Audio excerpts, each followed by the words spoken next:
We're all sitting in a Yeah, circle. So we do. I guess like at the start, if it's okay, we do have a little bit of hard data. So I personally, I think it would probably be good just to spend like 2 minutes going through that, what just so data we have like facts. did you want to cover This was first? from the gosh the banking the survey, I would and I there was would a like few us to things that were review. like very Yeah, it'd be okay. okay. Can we do that second? Because Yeah, yeah, the that's going to be the meat of this whole. The survey is going to essentially be the structure of this entire town hall. It's going to be like a lot of. We're going to walk through all of that. But before we do that, I just want to do like a treasury update, if that's okay. Just because it's sort of a little bit detached, but it'll sort of help put a lot of context into some of the survey questions. If that's okay with everyone, is that all right? Awesome. yeah. All right, so I'm going to share my screen. Let me figure out how to do that. Share my screen. All right, let's just share my screen. Can everyone see my screen? Yeah, no All problem. right, sweet. Awesome. So this is the MCL Treasury update. I'm sort of the treasurer for the MCL right now. It's just sort of like I'm the one holding the money, so to speak, and I manage a lot of the money side of things when it comes to the MCL. So I just kind of want to walk through at the start of this the tournament pricing fee structure, just because I want to be as transparent with everyone as possible about how that works. So the way that the old we had originally when we started doing events, we did two events using what I'm calling the old Grand Slam model, and that pre-structure how it worked was if we had a play count of between 1 and 30, we'd have like or essentially like a $15 flat rate, and then for 30 players plus, we would do a $25 flat rate. So for the Grand Slam, our overhead charges for that was $25. Um, and that was our model we had for MCL Mini Melvin 1 and Grand Slam. After Grand Slam, D pointed out, I was like, hey, like that's we could probably charge a little bit more because especially for those large events, $25 is nothing, but you could easily take a little bit more out, and that would help us with our budgeting. So we decided to go to a per player fee structure. So how that works is for between 1 and 29 players, we take $1 per player out of the prize pool, and then for 30 plus, we'll take $2 out of the prize pool. And we also include merchant fees. So for some events, you'll notice that we do payments through Top Deck and some we don't. Generally speaking, for right now, we prefer to not do it through Top Deck because um, that means that I'm handing a lot more money, and any money that goes into my account, I'm liable for from a tax perspective right now because we have not fully incorporated this as a business yet. So, generally speaking, we try to avoid handling money if we can, though it is a service we do provide. So, and in that case, the merchant fees are usually $1.70 per transaction. It's around that amount, I think. So that's sort of like what we're operating with there. So this is the new model we operate with today. So for our mini events, we usually come away with about $22 to $30, and for our larger scale events, although we haven't ran any larger scale events since Grand Slam, we would expect to come away with maybe $50 to $80. Um, well, actually, hang on, no, 50 to 80 is wrong. It'd be between 100 and $180. That's kind of what we're hoping for our large scale events.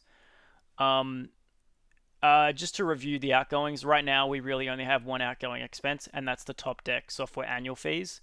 Last year in August, we paid 120 US, which at the time equated to $187.20. I know this is a really boring presentation. I'm really sorry. I just want to be as transparent about this stuff as possible. I feel like you all deserve that because we're a not for profit for you, the community, and we're hanging on to money that you paid. And I just want to be as transparent with that. So this is how much we spent, which is $187 AUD, and every year Top Deck is going to charge us around that kind of money. So that's kind of what drives us to want to take a little bit of a fee out of the prize pool to make sure that we can cover our expenses. I mean, this is a labor of love, but at the end of the day, for this to be sustainable, we it's not really appropriate that the admins and the team, the MCL team, just foots the bill here. So we want to just make sure that everyone kind of understands that that's how we operate, and that's why we take fees away from the prize pool to cover our expenses. In terms of ingoings, These are the ingoings we've had. We made 15 for Mini Melbourne 1, 25 for Grand Slam, 26 for Mini Pog, $11 for that one-off Lunar Cards event, $22 for Mini Melbourne 2, and then $23 for Shuffle and Cut. So the totals in is 122, and the totals out is 187. And I think we've done pretty well with even with the mix of the old and new model to kind of cover our costs. Although as an organization, we sort of have dreams to do a lot more than just cover our basic costs when it comes to um, a top deck, and there's going to be more expenses. So I just kind of want to highlight some projected expenses, or rather, some of it's desired. So like we want to incorporate this as a business, just because it's kind of also not really an ideal scenario for us to be unincorporated because of the tax liability issues that I have. And there's also a lot more opportunities we can have regarding uh, the scale of events that we can run and the amount of revenue that we can have going through this operation if we incorporate. Uh, there's other things like we've got better we can be better represented from a sponsorship perspective and things like that. So there's a lot of different opportunities and doors that open when we actually get an ABN and become a real business. We've got Top Deck. That's going to be another thing. So incorporation wise, I expect it's going to be like somewhere between $84 to $500. It's not an ideal thing, but that's just the reality of how it works. Top Deck, that 180, and then logo rebranding is going to be between 3 to 500 potentially. Like that's something we want to do because our logo, I love the MCL Lara, but it's copyright, and the MLB are notorious for suing people for using the color scheme.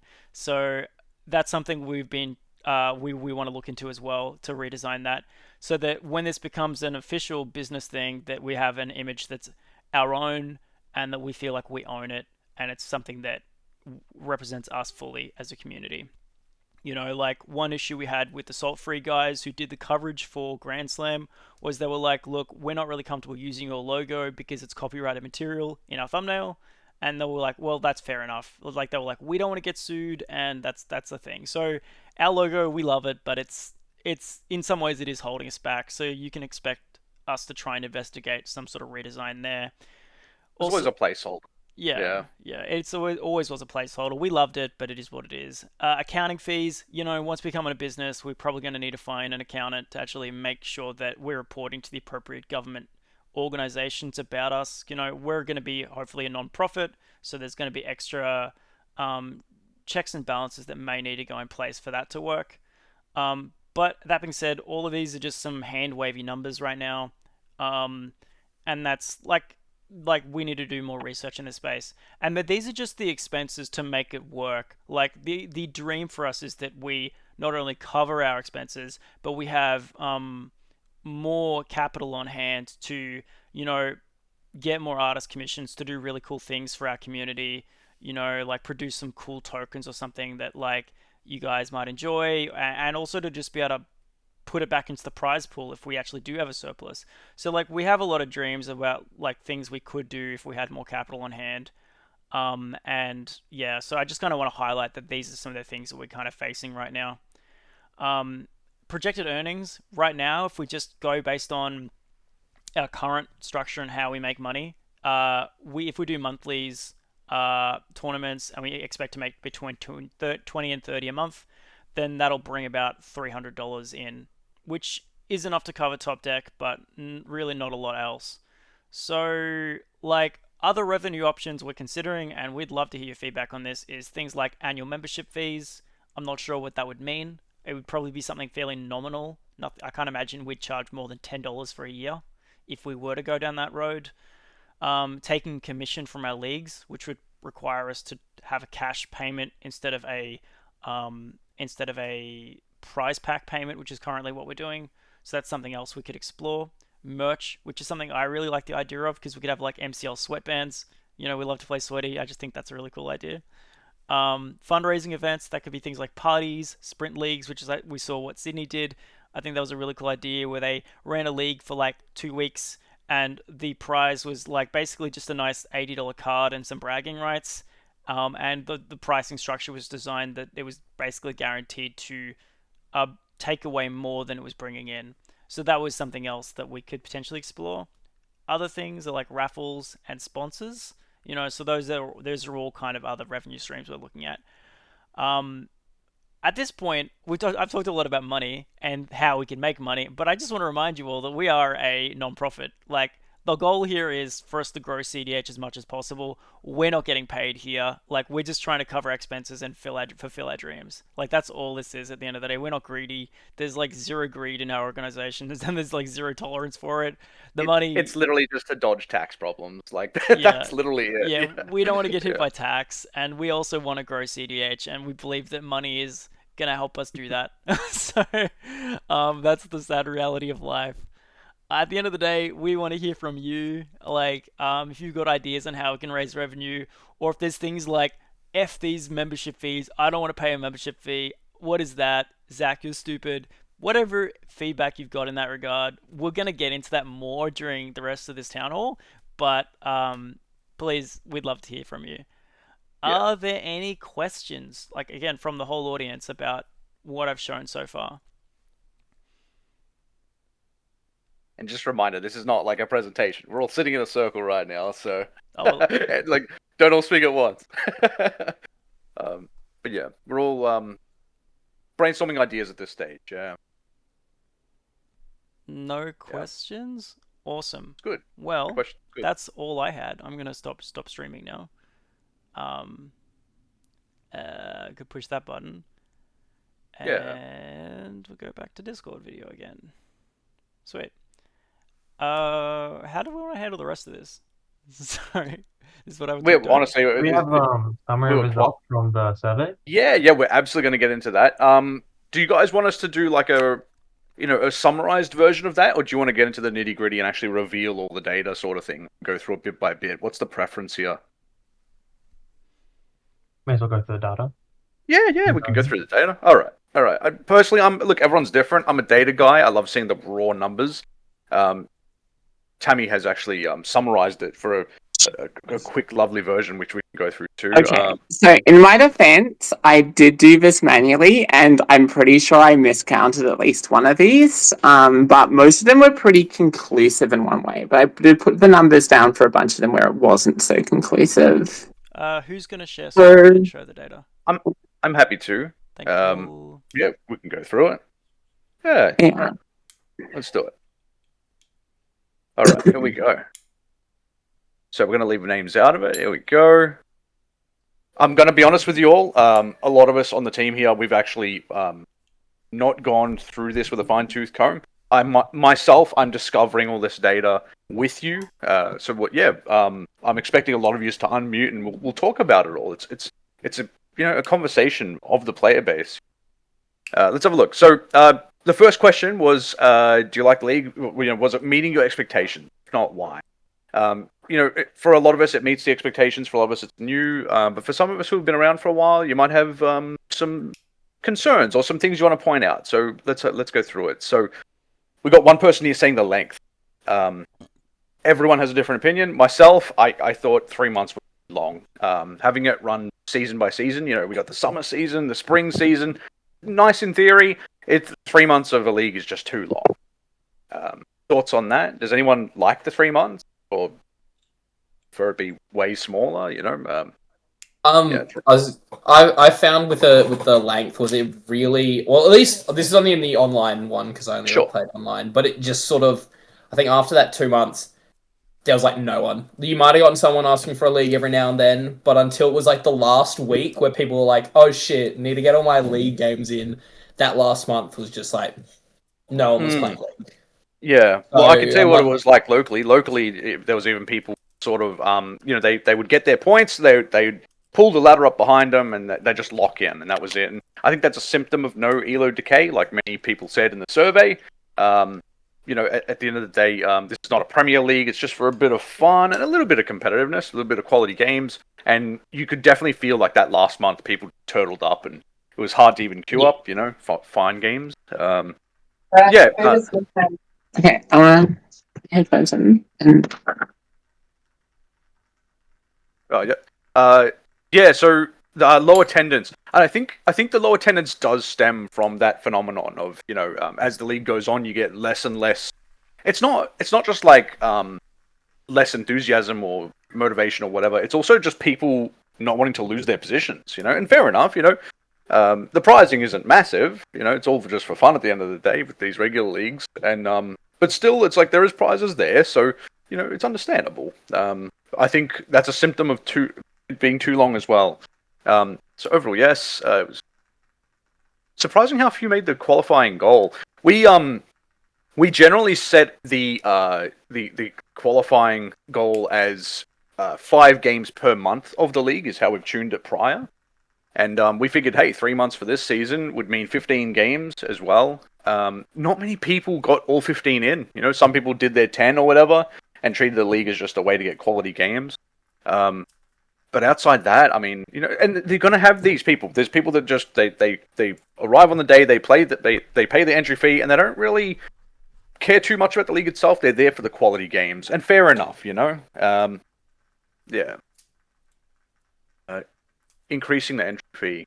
How does everyone feel about the entry fee? Like, is it just a booster to get in? Is that too little, too much? I mean, I know some leagues are free, some Very cheap, I think. yeah. I think it should be. Sorry, I think it should be accessible. But yeah. I also think like if like it just made me a bit sad not to see so many people who invested a booster pack or something to get like 12 games or something not make it. Yeah. So I feel like if it was a little bit like you up the stakes just a tiny bit to be like, hey, it doesn't have to be like this is crazy serious, but we've got 2 booster packs now. But then I look, every league's different, everyone's different. I won first season.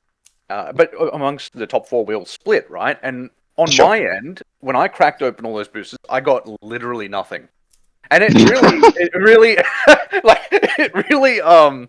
it shows you like you could win nothing. Like genuinely, totally. right? So maybe there's a world where we're meant to do, like rather than a booster, it's like a $10 entry, and then it's like, oh, okay, splitting it 4 ways. I mean, that's $700 split. Like it also Sure. would make it easier for us to like get overheads and like cover our costs Yeah. if it was cash. Yeah. Because then it's we could take $1 out or $2 out for each person who buys in, and that would just help us with our finances.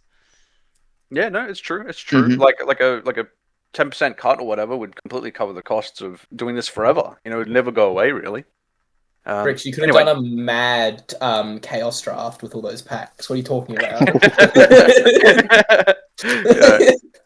And look, this is another thing. I think this is always going to be something a part of anything competitive that is, where you're in it for the long haul.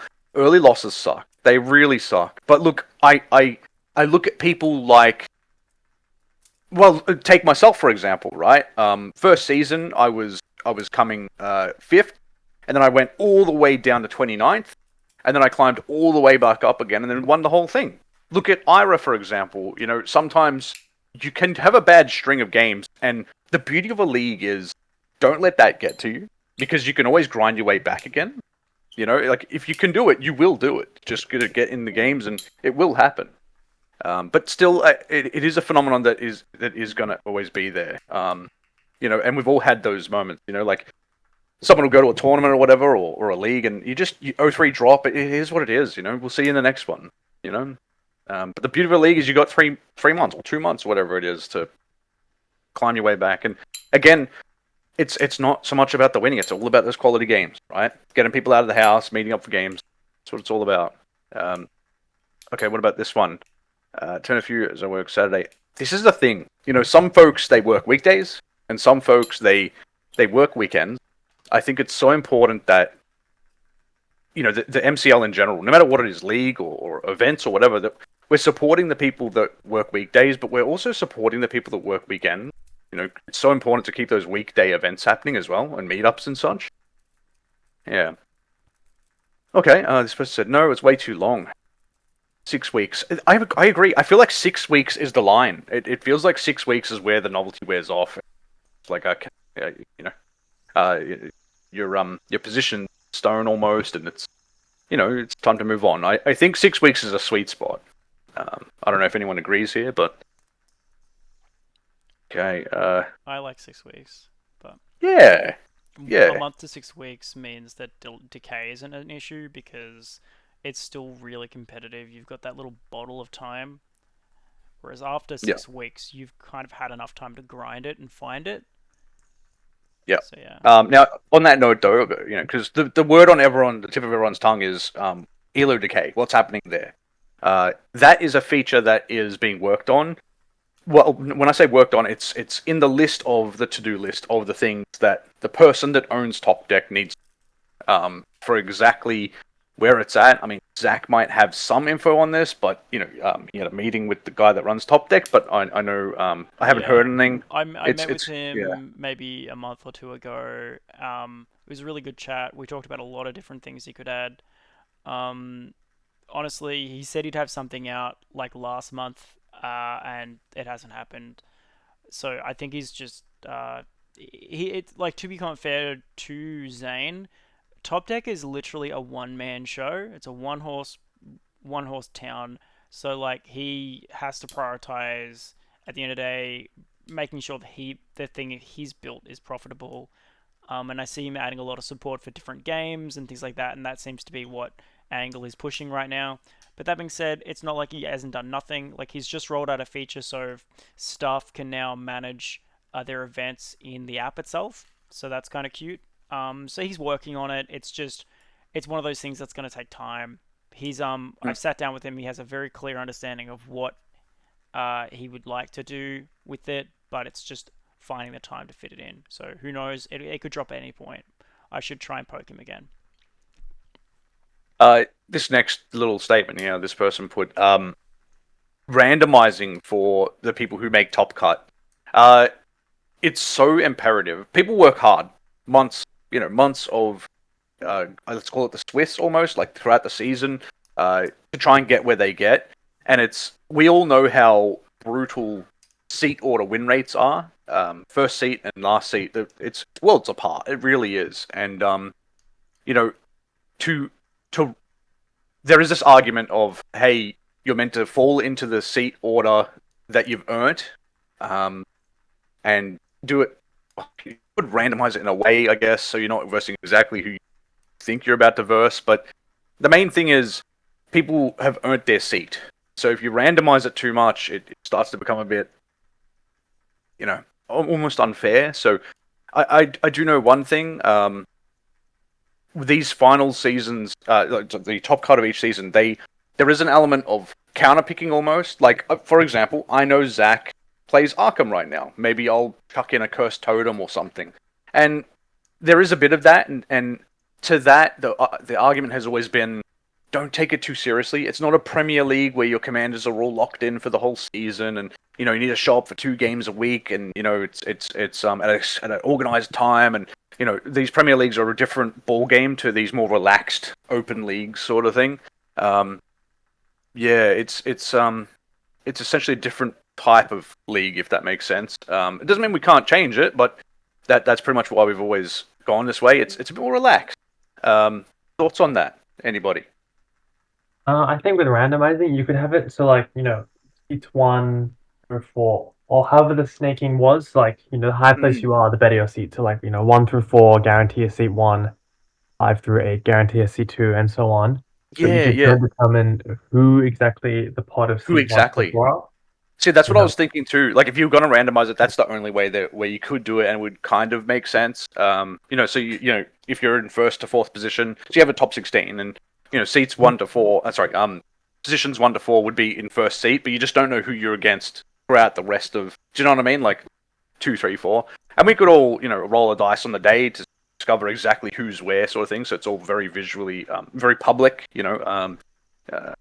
Yeah, but anyway, we could do that. I mean, Zach, thoughts on that? Randomizing the matchups exactly. So if you come say 7th, you're still in second seat, top 16, but who's in first seat, third, and fourth in your pod That would cause a problem with that Gemstone Caverns Exotic Orchards.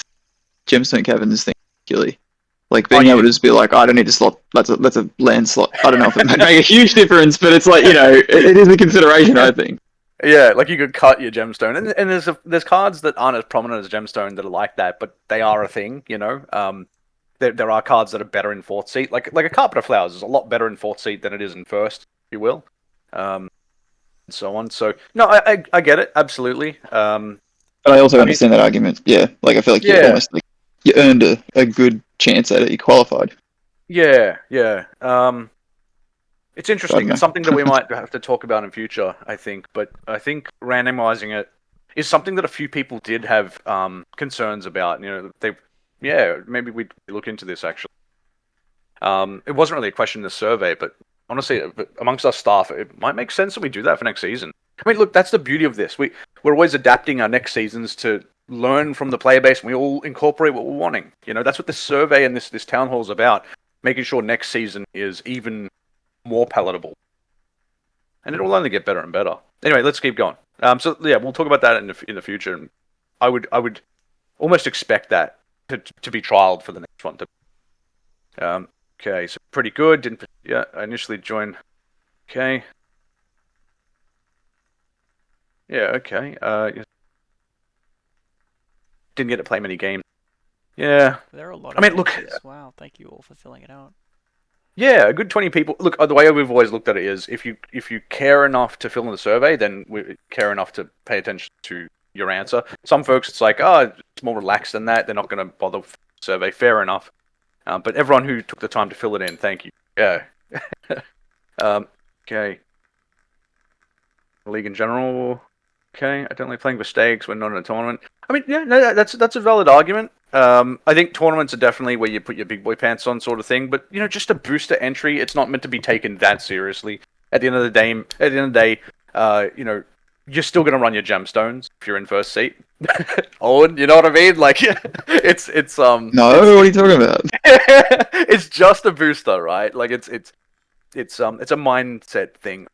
But look, there is stakes. The stakes is technically one booster, and a little bit of time. But all right, so having to deal with sweaty draw conversations would be normal. Yeah. Look, I feel like that's just CDH at the moment, and it's a whole can of worms, Yeah, my attitude is that I'd rather people get better at doing them in a less stressful context, so that when they're in a more stressful context, they're more familiar with it, quick, and it becomes easier. So this is the training wheels. Eat your garlic now, so that when you have to eat a garlic at a fancy restaurant, you don't chuck a tantrum. And everyone's going to have different opinions. I know some people despise the draw meta. Myself, I despise the Kingmake meta. I've seen what it was like prior to the draw meta. I don't know if anyone played in 2017, but at that time, it was all just everyone constantly picking who wins. It was ass. It was absolute cheeks. I don't recommend it, but I get it. The draw meta is still yucky in its own way too. Everyone's going to have a different opinion on this. Right now, generally speaking, Melbourne, in Australia in general, we like to do what America's doing, just so we're more not taken seriously on the world stage, but so things are in sync with what the Western meta's doing. So that we're currently in a bit of if you mind if I hopped in for a second? Please. So what's happening in the US at the moment? The US obviously uses the system that we use, but there's something that's been happening where a bunch of American tournaments, and there was a big one a couple weeks ago, and there's another one happening in August, are actually running a modified version of the Japanese system, which decentralizes drawing. And basically the proposal to that was, in the survey, was like, given that the Americans are testing, and there is sort of this widespread testing of the system, is that we should, given that, like, if they go there, are we going to go there as well? Should we test the system ourselves? Like, what's the go there? How do people feel about that? Right. Look, it's something that people are definitely trying over there. I wouldn't. I'm not sure to what degree. I'm going to be completely honest with you. America has a tournament every couple of days, sort of thing. Almost it feels like these days. But to what amount of those they're trialing? It was a 120 person event, and then there's an over 200 person event happening in August. So I would say that's pretty major testing. Yeah, yeah, yeah.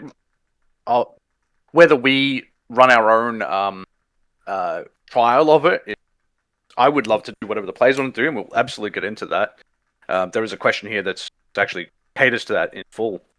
But look, for now, we'll put a pin in that. But yeah, it's definitely a whole can of worms. Like I said earlier, it's something that a lot of people have a lot of strong opinions on, and there's no harm in trying things too. That's what we're all about, right? That's what this whole conversation, this little town hall is about. It's about people coming together and just shaping what we want to see next. Um, Anyway, so no, it felt very difficult to play league games after the first few weeks, and I get it. You know, people locking in their positions or things slowing down, the hype dying down a little bit. And I think it just goes back to what Zach's saying. 6 weeks is kind of like a lovely sweet spot, I think. So I would be expecting that from season 3. Yes, I got to play games every week. Yep, and this is the main thing. This is the main thing. Competitive standard. That's music to my ears. That's, if we were playing for prizes, we'd be having a much bigger entry, and finals would be a way bigger event and stuff. We're all here for the quality game. That's what it's. We've achieved that goal, I think, for better or worse. Yeah, beautiful. Seed expectations. Yeah, the length of it. It's definitely a bit too long. How do people feel about the defaulting result for the finals? Some people felt that it was like too gameable. If you were in seat 1, then you could just stall to try and help your chances of just getting a default result from semis to finals. Good question. Do people feel like we should consider, for finals at least, not for tournament play, but for finals, that we should randomize the default winner in a scenario where we hit time in semis? Is that something? I Or think should it be those seed default order? would be better. Well, yeah. Well, that's kind of the counterpoint to that is if you go based on seed order, seed 1 can just theoretically stall and get an advantage there. So if the communication is just for league semis, it's randomized who wins in a case of a timeout, then you kind of address that issue. I know on my end, I think if a winner hasn't been decided after 3 full hours, I would like to think that we default to how well people did throughout that whole season, and that's seat order fundamental. It's not correct, but I'm just saying that's my 2 cents. Everyone's going to have their own opinion. I think 3 hours is an awfully long time, and I think it's okay to reward people for how they did throughout the season. Is what we've always done. Doesn't mean we have to do that for season 3. Does anyone have any other ideas on this, or ways that you'd solve the timeout issue after 3 full hours? Roll the dice, make it like full random. Full random. Okay. Maybe you play it out. So maybe cut the timer to like, let's say 2 hours, and then just say you have to keep playing until someone can be like a winner can be decided, and like maybe 2 hours limiting that, and then an extra hour when people are in overtime on the turn to decide a winner. Yep. But what happens if it goes to a draw at that stage? Do you know what I mean? Like it's didn't they these LGSs they do close, and so we have to work within the confines of these timers. A winner has to be decided, absolutely. But if they play it out, what happens if it's just a draw, a natural draw? No one could win at the end of that turn. Do you know what I mean? It's very tricky conundrum we're all in. No one likes to issue a default result. Like it's just that's one of the things we're seeing more consistently in America, and as an organization, we have a duty to our stores which host us to make sure that we get them out in a reasonable time. Like I love Primo and he's a lovely guy, but I don't want to make Primo go home at 11 p.m. when he's meant to shut at 7. And that's kind of what's informing some of this, sadly. Yeah. Look, ultimately, it's something that's we're thinking about. Is there a better system than defaulting to seat order, stand like seating or whatever? If anyone has any ideas, please do chime in throughout the town hall. Again, this is not like a presentation. I know it kind of feels like it, and a lot of people in the chat, but honestly, anyone who wants to give their. How about this? Is there's two to me? There's two competing sides of this for the top 4 default. If we were to take a vote and say random versus seat 1, where would people stand on that? Like, I I'll agree. go random over seat yeah, one. maybe Yeah? to make this work easier, um, just say random or seat one and put it in chat Oh if that's You okay. put it, Yeah, god. yeah. you take a poll. Even like We haven't everyone say figured it out at once. we haven't figured out how to do polls. Are we thinking in general chat? I can do a poll. Oh Yeah. no, just Yeah, in yeah. the Why don't we general. do vote on Okay, emojis? so in general voice chat, there's a poll. General voice chat. Oh, Yeah. yep, beautiful. Thank you, Ivan. All Oh, right, there's 2 polls, so this Oh is shit. unhelpful. Someone delete hang that on. poll. Delete. Sorry, There we go. we're doing it live. We're doing it live. Awesome. All right, Alright, here we go. so But that's the point, right? We're all friends yeah. here. Alright, Eighth let's Okay, one. and we'll just trial it and then we'll reassess. Like this might be a good way for us because I don't want this to be like oh, we just talked about things we could do and then we don't have any real outcomes. So this might help us Yeah. really lock in on something. So For sure. I think both are great, but I think the correct answer is whatever the majority of people are wanting. yeah, That's so the whole this is point. a really cool way Yeah. to get a pulse on it. Democracy. I like this. I like this. Good. Whoa. All right, who spelt seat wrong? Bro loves democracy. I love democracy. I love the republic. Wow, the results are like I'm looking at the live Doesn't it results. still It's benefit like seat 4 because you have less than 25% chance to win normally. So now it's your goal to stall as long as possible because that's a 25% chance to win. yeah, like I do want to say that there's you solve one problem and then you create another problem with a lot of this stuff. It's like versus disincentivizing draws, you then can potentially punish seed 4 as well. There's a whole lot of this other stuff. So no solution ever fixes every problem. Yeah. Usually. Can I just say something? Yeah. Hello, everyone. Hey, Hello. Dragon. Hello. I think with the slow play thing, if you have a judge that enforces slow play like I normally do, don't think that's an issue. Yeah, you're pretty good with it, actually. Yeah. Yeah, the only issue I have, and like Stragan, I love you and I appreciate that you did that, is that there's no stick when it comes to semis and finals, because it's like the only other option we have is if we see slow play, you get 2 warnings and then you get DQ'd from finals or semis, which is like, is that what we want to do instead, and keep seat 1 being the default?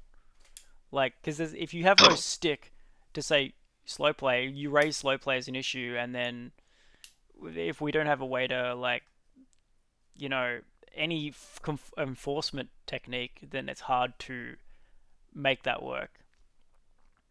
I think if you randomize the win, then the slow play really isn't that much of a problem because everyone knows that they've got an equal chance of winning. So if you enforce you enforce slow play rules across the board anyway, it's more even. Yeah. So upset. No, noticed I changed Ivan. Have we all voted? Okay, we've got a total of 12 votes. And some people might just be listening or opting out. How many people Zach. are in here? 1, 2, 3, 4, 5, 6, 7, 8, 20? 9, 10, 11, 12, 13, 14, 15, 16, 17, 18. Alright, so I would say 12 is fairly representative. So Yeah. far, the results say random has 8 votes and seat 1 has 4 votes. So that is something we can look into and explore for season 3. I think that Yeah, the random for is something sure, we've heard absolutely. your voice here. Yep. Yeah, we'll try random for season 3, and we'll try and get on top of slow play.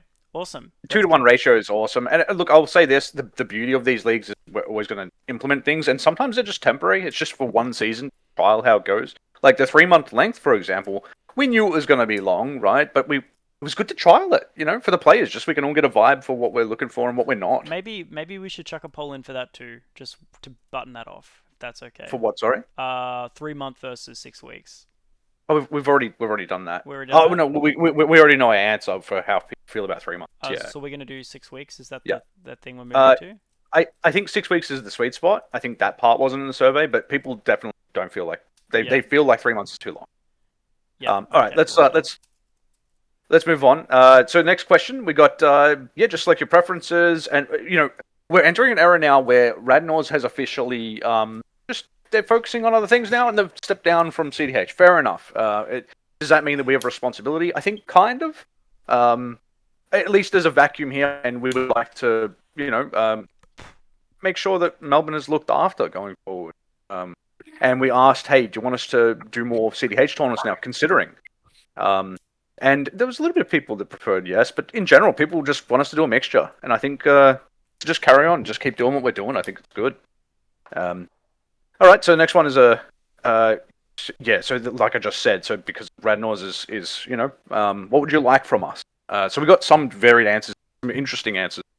Advertise CDH more. I think everyone's going to be different on this. Me personally, I think onboarding is critical. I think it is. It keeps things fresh. I think it keeps things moving. I think it keeps things growing. I think it's a never-ending pursuit to show people CDH. I mean, CDH has that negative stigma to it, and I think there's a lot of ways that you can onboard people, but just showing them, getting them into the game, people get addicted as soon as they play.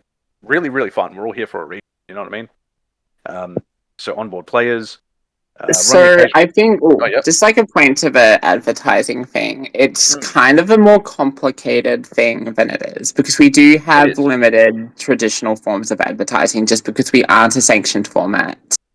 And understandably stores, which would be like the normal avenue for advertising this kind of thing or onboarding new players, it makes it like obviously they have to be more guarded in how they work with us.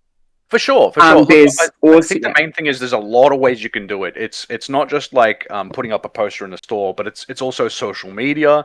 It's also it's something as simple as, hey, make a casual deck, go to your casual commander night, and just play and meet people, and then make friends and introduce them to Bracket 5. It can be as simple as that. I think there's a lot of different ways but how like, I guess the thing is, like, how do you do that in an organized way? I'm sorry, I'll be back in a second. No, you're right. It's a good question. And some of it's going to be organized, some of it's not going to be. Some of it's just going to be accidental, and there's this natural growth to it, you know? The main thing is that people are trying the format. If people are trying the format's just going to grow. And it's not so much, I'm not worried about it on a global scale, because it's only been going in one direction ever since I started playing, but what I am concerned about is our own backyard. You know, Melbourne, Australia in general. How's that going? It grows as long as we are keeping it in mind. So we got the next thing. Run the occasional big CDH tournament. I mean, even something as simple as running a big tournament and getting the publicity of it. You know, not just like the Grand Slam, but even Commander getting 10. It turned a lot of heads. There was a lot of raised eyebrows there. Playing for a time twister, it was brilliant. It's that in itself is, gonna make people want to try it. At least try the format. Here we go. So one thing people are wanting from us: stream tourneys and finals on Twitch. I'm gonna admit it. It's an area in the MCL team that I think we can do, but it's not like an area of expertise. If anyone's particularly good with this sort of stuff, I mean, do reach out to us. We're always interested. Yeah.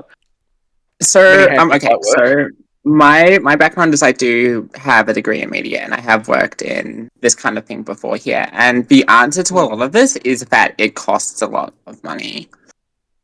If you looked at what Radnors did for the Eternal Weekend, the equipment they used cost several $1,000s.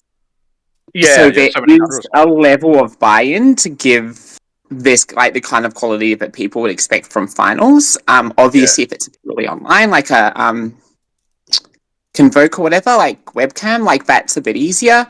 But there is like a high level of investment in terms of like technology that needs to happen to make these things successful. So I will say like people do need to keep that in mind when they suggest that. And editing also costs a lot of time as well. If you want to produce like a fully edited version, I think we'd be more inclined to do streaming, but there's that factor as well. Yeah. At the end of the day, the request is be something we keep in mind, and there's no harm in keeping that in mind going forward. I agree with Tammy that the initial buy-in is the huge cost. So I don't know if that's achievable at all.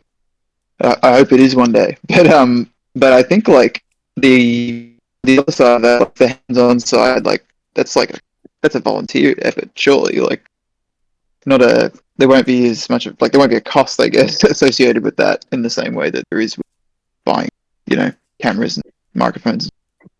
Yeah. No, I mean, I'm not expecting anyone here to just randomly have all the microphones, quality camera, and the equipment to hang the camera and yada yada. It does involve like purchase thing. It's something that we'll probably look into at some point. I mean, it's going to come down to revenue and such for the MCL, and there's a lot of factors to it. But still, the fact that this is of interest, I mean, we'll have to keep it in mind going forward. Yeah, and I mean there are avenues potentially to do it in terms of like renting stuff if that's what a route that people wanted to go down. But it is, I guess, like a longer term projects. Yeah. I will say if you do end up doing it, it was because it was good fun. We like a bunch of us did a screen share when we like watched the finals and semi-finals for Rad Nauseum because that was a load of fun. Like because we knew people that were playing, especially in the semi-finals. So if that Yeah, ever does end up that happening, was that was sick. yeah. Yeah, to see people's I names think pop up. To share yeah. an anecdote that may be equivalent, like playing soccer, it was the world's shittest league. Don't worry about that part of it. But they had like someone do some, media stuff, record it, put it on YouTube, whatever, and we just drank beers and watched it. Funniest shit ever. But it was also Oh like yeah. the production value was enough to make it be like, this is fun to watch. I think Yeah. that'd be really cool to sort of get the similar thing. And that's what it's all about, the vibes and the fun of it, right? Anyway, do something similar. So, Radnors, they used to run the tournaments semi-yearly, roughly. And look, the Grand Slam was great. I'd like to see more of that. I think we all do. I'd be expecting to see happen semi at minimum. Yeah, my apologies for that. We've had some operational issues, which is why we haven't ran another Grand Slam. To be honest, we had planned a date for Grand Slam 2, which was literally this weekend actually. We would have in a perfect world this weekend would have been Grand Slam 2. However, pretty early on, the Eternal Weekend got announced and we decided to pull the rug on that, and then we've had some other operational issues around deciding other dates, and we just have not been able to nail something in yet on that front, but we are looking into it. Yeah. Yeah. The intent is there, absolutely, and it's just been delayed, that's all. But I would expect it at some point. So collaborate for huge events like Command Fest. I would love this, like this sort of thing, especially with like the success of Radnor's doing this. Now there's this huge vacuum, and I would absolutely be very in collaborating at this point. It's almost like our dream, to be honest. Yeah, Andy from GP is very open to that as well. So yeah, CDH tourneys on other days other than Saturday. Traditionally they've always been done on Saturday because sometimes things just go late, and plus it opens this whole world where you can see buddies and do food after and drinks and catch ups and yada yada yada, and you get to decompress before you got the Sunday off sort of thing before work sort of thing traditionally. But I think Sundays can be great too. No harm in trying it or weaving in smaller tournaments, that sort of thing for that. I do want to throw something out there for the opportunity for Sunday events. We have been talking recently within the committee around LobbyCon style of events. For those who don't know what a LobbyCon style of event is, it's essentially the term LobbyCon comes from the idea of, it's the event you go to the day before a big event to prep for it. And how they usually structure is they have 3 to 4 rounds of Swiss, and then there's no top cut. Pricing is awarded based on placement. So logistically speaking, I think that there's potentially a world where we explore doing Sunday style of events, but it's more potentially LobbyCon style. So we're not going home at 9 p.m. on a Sunday and then having to wake up early in the next day. To me, that potentially feels like it could be a good fit for that sort of time slot, like something like akin to like how we do Pauper Weeklies, where there's no top cut at Pauper Weeklies. It's just 3 rounds of Swiss, and then you get a booster pack for each round you win. We're not saying you'd win a booster pack in this case. We'd probably still do payout in credit or cash, but there's opportunities there for us to explore other types of events in different time slots. We also did like very, very roughly explore just doing something during the week. We did trial it once or twice. It wasn't a great success, but like I presume if there was like an opportunity there and it made sense, they would also consider like something during the week as well. Yeah. This person said they expect us to not overextend too much, or they don't want things to crumble. And I get that. I think behind the curtain, we've always had this like saying of you pick up the heaviest thing you can carry and you carry that, and even if it's a tiny pebble, and that's all you can do, that's fair enough. And we will keep each other accountable. That's why there's staff, and in that way, we're also making sure that no one's burning out. We will help each other. So there's no the MCL's not going anywhere. I think it's going to be here 10 years down the track. I'm going to be honest. Unless it might change forms, it might look a little different at some point, but I don't think it's going anywhere at this stage now. Anyway, moving on. Okay. Yeah. Oh, here we go. So this person's saying focus on smaller, fun-driven events that are a little less casual tournament. The dichotomy, the contrast there. I mean, yeah. I mean, sometimes you can just play for such tiny prize. Look at our league. It's not about the grand prize. It's about getting quality games in. I mean, I definitely see what they're trying to say here. Yeah, it's something we'll keep in mind going forward. I think that we will always be bracket 5, though. I think that is that is our corner. That's our wheelhouse. We're not interested in pivoting away from that. That's not to say we won't sometimes have other fun style catch-ups. Like, for example, me and a few others went and played badminton last week. That was an official MCL thing, but we're all part of the MCL hanging out playing baddies. Like, definitely if you want to draft or play something else, we can make something work. We're all friends at the end of the day. So yeah, here's an interesting one. Become the replacement with new series. Do you think like we need to look at branding of some kind? Like Radnors went what is it, up to 8 or something? Before they moved format. It's yeah. I mean, look, never say never. Right now we've got this little wording of like a 32 open, as if to say 48 open or whatever, and we'll do like a 48 invitational and that sort of thing. But yeah, it's absolutely. Maybe we need to look at some funky, catchy name for the series or something. But yeah, all I know is we're in a new chapter now, and there is a bit of responsibility falling on us to fill in that vacuum, and we absolutely will do that with Grand Slam tier quality event. Yeah, hold me and keep me warm. Run bigger events with judges. Yeah, no, absolutely. Okay. This person's adamant. Do a circuit. I mean, we absolutely would love to do a circuit. I mean, it's in the talks at the moment.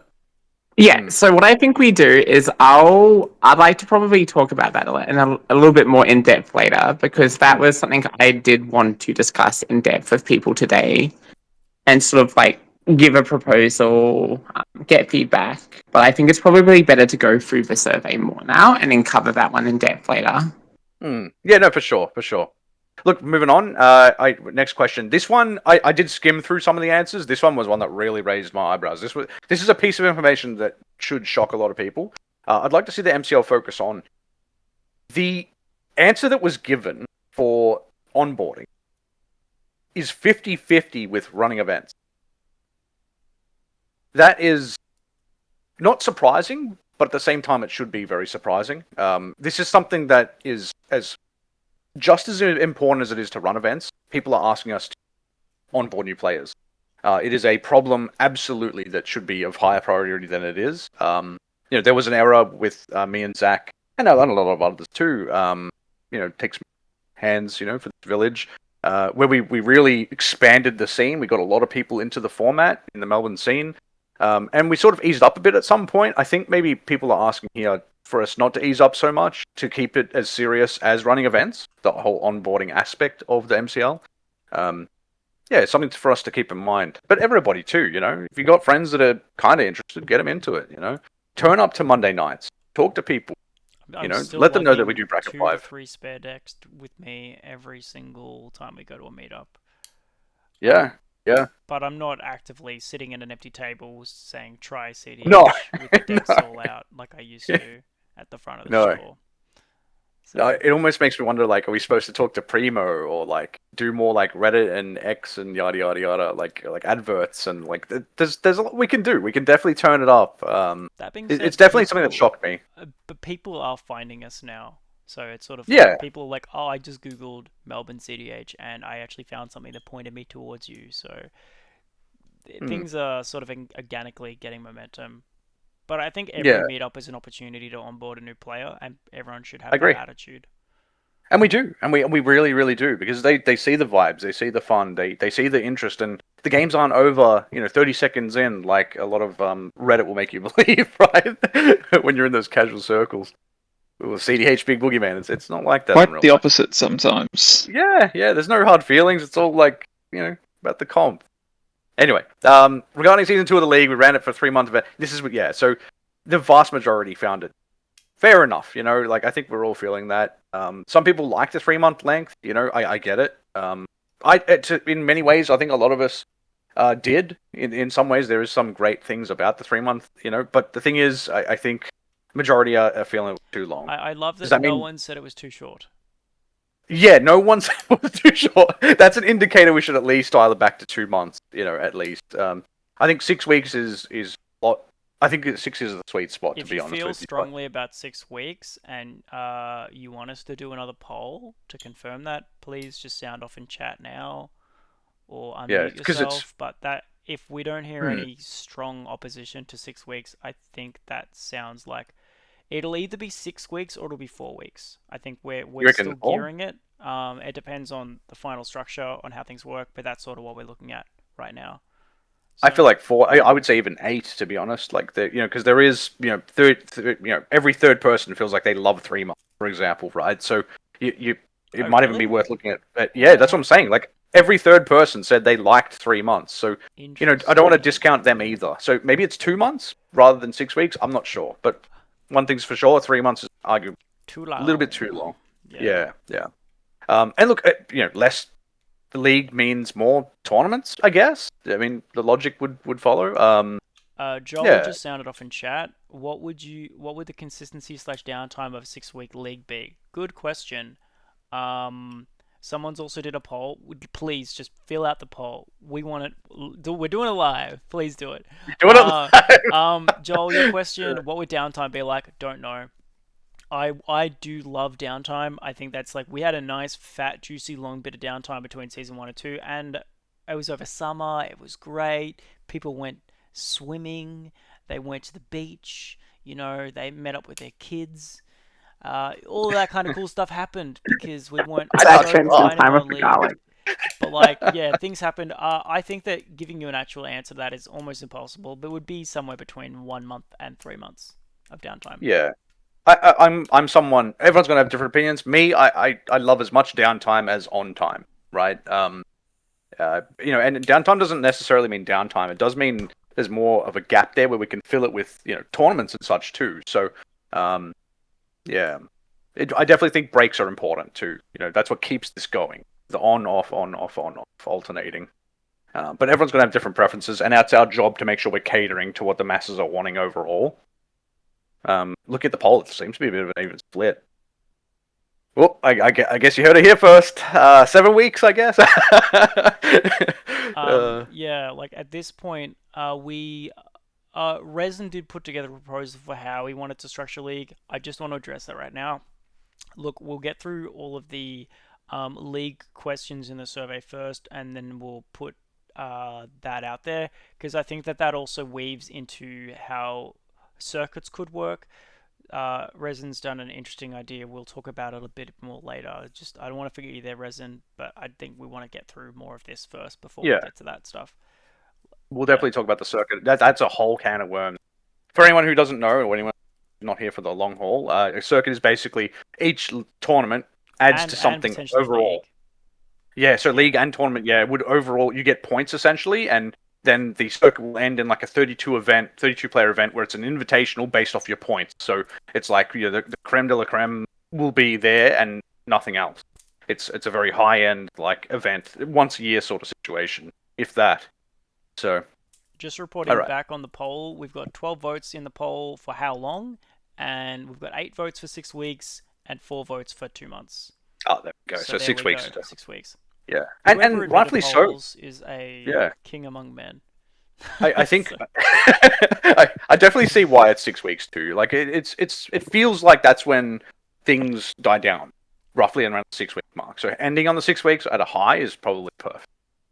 All right. So next question. Here we go. If you could change one thing about the seasonal leagues as they are currently, what would you change? This one has some interesting takes. So shorten the duration. Yep. definitely point to K. So again, point to K is something we cannot expedite, but we are waiting for the owner of Top Deck to implement in full, where Yeah. it's not a buggy mess and The it's only reliable. other solution we have other than shortening the length is to say if you camp for more than 2 weeks, the wing to DQ you from the league, and that feels kind of bad. That's So awful. Yeah. Yeah, it's yeah. Look, it's again not a Premier League. These are all just for fun and quality games and getting people out of the house. You know, that's we succeed in that way, and I think keeping that in mind is paramount.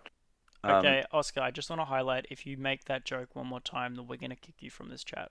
So It was funny the first 100 times, but What joke? It's not there anymore. all right. All right. Moving on.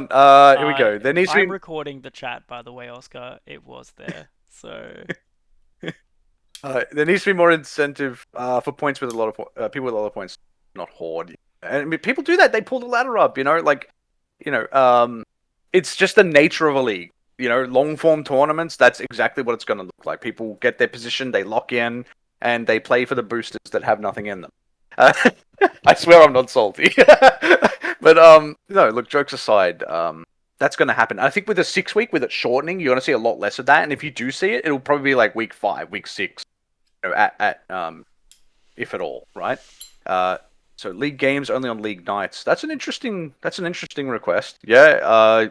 I mean, the idea of it is to get people gaming for these quality games, and I think if you do this and you turn it into more of a Premier League type of thing, you do shut off the ability to queue up and get those quality games with fellow Aussies, right? It's I know what the person here is asking for, but it's not what this league is about at the stage.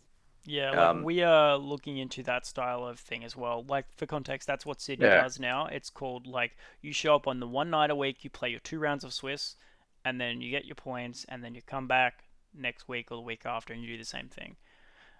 Yeah, that's like it's of higher caliber. The integrity of it is higher. The competitive integrity is a lot better. The matchmaking is randomized, and we've definitely heard a lot of people ask for this. We are really split on this issue because like we have there's 2 problems here. The first is like from a organizational perspective, it's kind of a bit more tricky to make that work. And it's also like it's at odds of the accessibility of the league.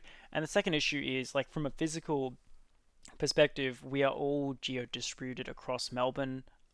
We are not centralized, and especially now with the situation with POG, things are going to become a little less centralized moving forward.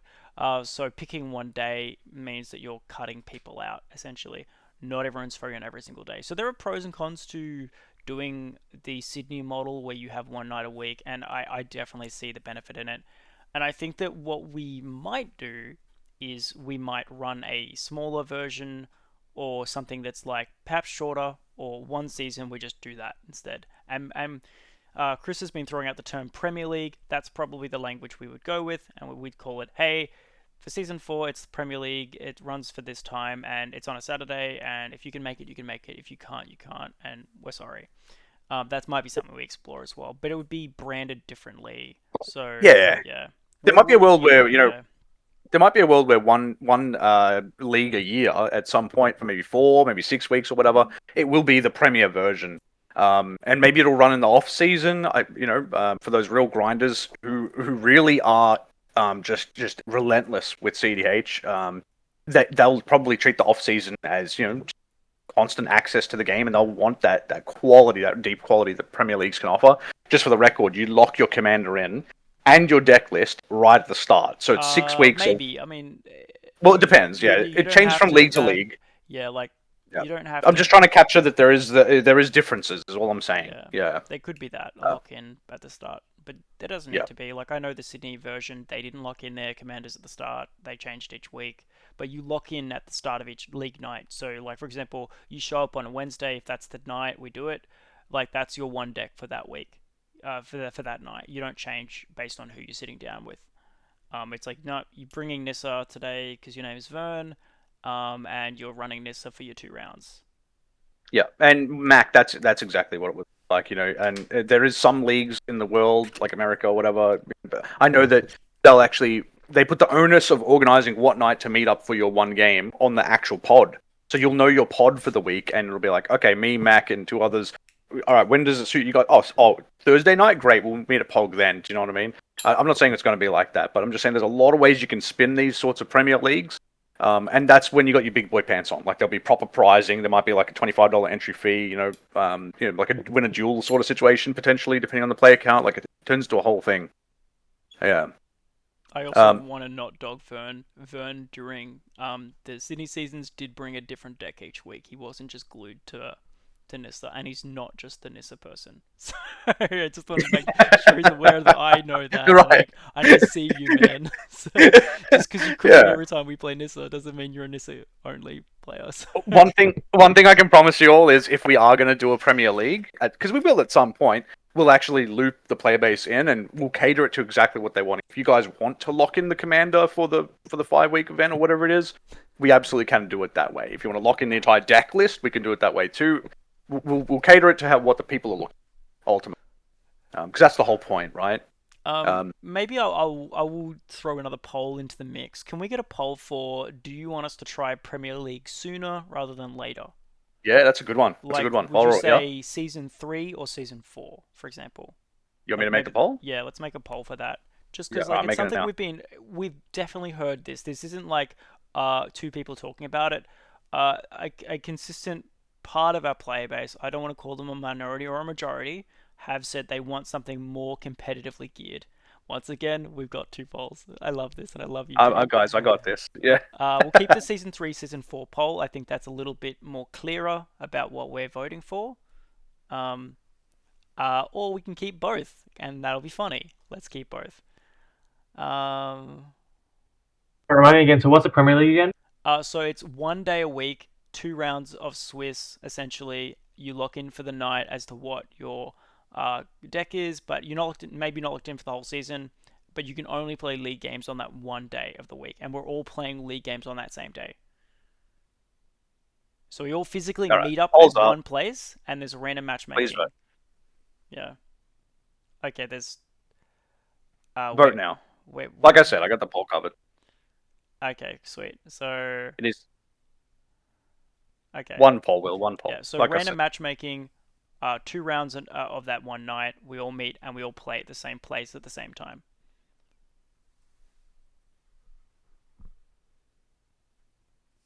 So if you're voting for soon, we're thinking like season 3, I guess. If you're voting for I'm not particularly interested, then maybe you're voting for later.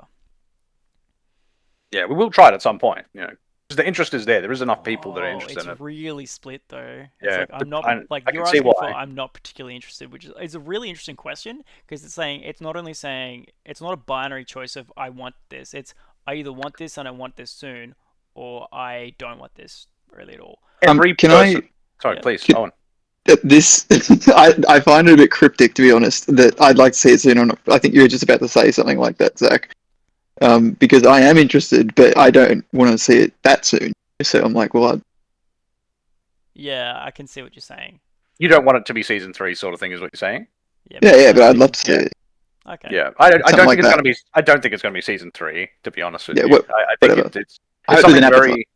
Yeah. Look, ultimately, it's something that people want. Every person in this chat is playing bracket 5. They're playing to win. They're playing for prizing in some ways. Some prizes not so much. But look, everyone here is playing to win. And the thing is, a Premier League gets that, and it says, okay, let's really play to win. You know what I mean? And the problem is, it's not the really high comp nature of it that is the issue. The issue is it has to be on a specific day, specific time. If anyone's sick, if anyone's sick, it throws a spanner in the works. If anyone can't make it or whatever, so logistical. It's very proper. The people that are saying no, so for like live update, right? What we've got is split. It's absolutely split the room, and I think that's not surprising. It's like it's I don't want this is 6 votes, and I want to see this soon is 6 votes.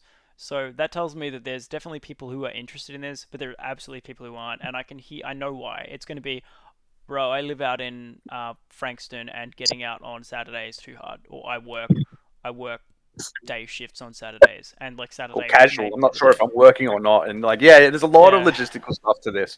And look, ultimately, this is why I'm saying it might be an event that we run as like a 4-week thing in the off season at some point to trial it, and we'll slowly ease into it. I think. I do know that the people who want this really want this, and the people who don't really aren't interested. I find it's quite hot or cold on it, and it's yeah, it's something that we're going to be cautious about. We're not going to. It's not going to override any. You know, ultimately, Premier Leagues are quite. It can turn people away. If you're trying to, and we saw how many people are wanting us to expand the player base to really onboard a lot of folks. You make people run away when you tell them about Premier League a lot of the time, right? Even for CDH players, they're like, "Oh, I don't have that kind of availability." I get it, and so you're going to have this. Some people are interested, some people just aren't. Yeah. Okay, moving on. Yes. Moving on. Okay. Very very interesting. It's quite split down the middle. All right. Yeah. So league games. Here we go. So point system. Yeah. No, I get it. Mandate more decks are playing. Mandate more decks. That's a hot take. That one. If I am That's a forced to hard pay more than follow. one deck, I will. Wait, did Tammy leave? I'm so yeah. Oh, okay, that was you. I was like, man, the rage quit is real. Yeah, I feel you. I feel you. I mean, I like to shuffle it up a bit, play different things, but man, I absolutely understand the one trick nature of CDH. It's a lot of fun. But, Sunday yeah, no, events. That one's interesting as well. Like, so I'm yep, guessing what I'm reading that as is Sunday meetups, because events, like, yeah. think of meet events as more like league finals or tournaments. But okay, someone wants to meet up on a Sunday. All right. We're going to culture around drawing. Yeah, yeah. Look, everyone's got different takes on the draw meta. I absolutely understand the complaints, the ugly side of it. Uh, shift in ruling. Yeah, I mean, it's something that we can absolutely explore. Absolutely, it's something that is always like at the forefront of what we're thinking. Everyone all around the world right now, in the Western world, is trying to solve this. I mean, even in like Europe and Japan, and everyone's trying to solve this in their own way. Everyone's got different answers. We're all just trying to figure it out. It's something that I think will get fixed in time too. You know. Let's explore Alright. resets for season 3. Okay, No, please that's a do joke. That's not a do joke. Please, that's resets. a Add joke. more draws. That was a joke. That was a joke. Okay, so the only gripe was reach top 16, then not play league games anymore. Yeah, again, pulling the ladder up once they get there, securing their position. Yeah, and you're going to see less of this with a 6-week event, I think, for sure. So it's probably something less prominent at minimum, right? Can't think of anything other than frequency events. Okay, yeah, having a top 16 as finals invited players.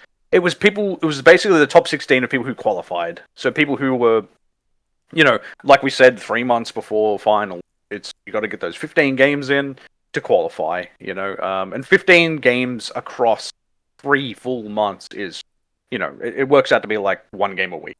And usually folks are getting in 3 or 4 in one night. So, it's basically show up, 3 times, 4 times throughout an entire quarter.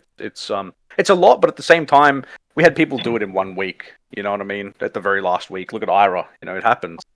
But no, I get it. Look, we've got different lives, amounts of free time. Needs elo decay? Yes, I agree. We all do, I think. I'd like a break between leagues. Yeah, I agree. And everyone's going to have a different idea about break times. Generally speaking, we polled this at the end of season 1. The results back then were for every month that there was a league, there was half the amount of time off. So, for example, we just had a 3-month league. People want about a 6-week break, is roughly what the data showed last time. But yeah, it's a different era. We're probably going to see tournaments in between leagues as we get more and more organized with this sort of stuff. We want to play league. True. I think that's elo decay. I think the way you fix that is elo decay. Again, we're all just waiting for Zane's top deck. I was going to say, Strix, we should probably be like move this along a little bit just because we are at 75 minutes. Yeah, absolutely. Yeah, we are at 75 minutes. Yeah, we can skip. Sorry, guys. That's all right. Frequency. Yeah. So people are happy. People are generally happy with the amount of events, right? Wait, So- what does it say? How are you feeling with the frequency of events at the moment? Well, at the moment, things are really sporadic. I don't think we have a real cadence at this stage. So Hmm. I want to question that data, and I want to ask a more specific question, if that's okay. Yeah, So it roughly is a bit broad. speaking, the cadence we were operating at was somewhere between 6 weeks to 3 months is kind of where we were operating at. 6 weeks was loosely what we were aiming for last time. Now we are as of Pride Nor, like our new Pride event. After that, the next two events are going to be running on a monthly cadence. If and that's something we want to explore. So maybe we chuck a poll in. Are you happy with us trialing a 4 month cadence for tournaments? I think the people who said there's not enough happening, I think they're going to be very happy with what comes next. That's what you're saying. All right, we got a poll. Sweet. Chuck your. Thank you for the poll. Oh, like how often a tournament occurs? Yeah. We've got the opportunity to do it every month, essentially. Yeah. Yeah, because we shuffle and cut. We'll have us. So We'll have them. I think this is also something that could come under the circuit as well, because I think there can be a discussion about like how often do people want events versus like what is possible. Because I don't think that we necessarily need to make it each month, and there are opportunities potentially to have it more frequently if people are fine with that, or at least less frequently. Yeah, one thing that whether it's possible or not, I mean, I'm hearing that it is from Shuffle and whatnot, but I know that I internally I'll bring this up a little bit, but over in New York they have their event on the same day every month, like the first Saturday of every month or last Saturday of every month or whatever it is, and because people know when it is well in advance, people put in annual leave for those days. They know it's constant. They can reliably know, hey, 2 months from now, first Saturday of the month, every month, and they make time for it. They book it in their eternal schedule. So having it be rhythmically like that, every single month on that day, it can really make the CDH scene explode. That's actually their secret to their success, why their tournaments really grew. Something Alright. to think about. I'm not saying we So have to do we've that. got like the live polling updates right now. We've got 11 votes. Yep. 6 votes for monthly, 3 votes for 6 to 8 weeks, and 2 votes for 4 months. I do want to so monthly seems to be where things are leaning. I want to address like the interstater sized elephant in the room here. The biggest part of Australia is the part that like doesn't include Victoria, if that makes sense. So if you take Australia, like if you compare the size of Victoria versus the rest of Australia, the rest of Australia is bigger. That's kind of obvious and almost goes without saying, and I don't know why I even said it. But with that, the monthly cadence does make us think: how do we engage the interstate players and let them know about the events that they might want to show up to? For example, Hobart runs monthlies, and I don't know anyone who's been to one. So like that's something we need to think about as well too. So there might be premier scale events like Grand Slams, but there also might be something like that medium-sized cheeseburger that's like maybe the price is higher and maybe we get a judge in for it and it's like, hey, interstaters, this one the ticket's higher, it's going to be a bit more spicy. Come to this one. So that's something we'll explore. So just because we're running monthly doesn't mean we're not going to have interstater catered events that are more targeted towards them. We're looking at potentially doing some sort of mixture of the two. Yeah, there's even a world where like we lock it in at 48 seats, and that's just like cut off, right? And we do that monthly, and it's low entry, low prizes, and it's all just about the glory of it. And then in the off season of leagues, that's when we run our like Grand Slam tiered, hey, like 128 player, cap, yeah, get serious. But look, it's all about the fun at the end of the day, and we want to hear what do you guys want, and it seems like monthly from the little poll here. Yeah, and I can see that. I mean, a lot of people do feel that way. I get it. Anyway, like Tammy said, time is of the essence here. So moving on, where would you prefer we run tournaments if we happen to do so? So this was interesting. People loved Grand Slam, so I get it. The majority are saying Mooney Ponds at this point, Grand J. Shuffle and cut. It's smaller, it's cozier, but It's great in its own way too. It's new as well, so we can really make it our I feel own. really bad for GGM because like we've ran like 2 events there and no one said Grand General Games Melbourne. I'm not sure why, but I get it. If there's a reason, people aren't saying it. Maybe it's just not as central, or And I have a hunch I know why, and I'll show you in a second, based off another the data of another question. I'll show you in a bit, but yeah. So real quick, so Grand J, it looks like Grand J, Shuffle, and Plenty Games, and there's nothing wrong because it's so split. Nothing wrong with keeping all three open for us. Really, just keeping all three in mind as we move forward. I think You know, like maybe- Zach said something, people will default vote for their locals, and we have a pretty big contingent from Grand J. Yes. But I will say that Grand J is a very popular venue.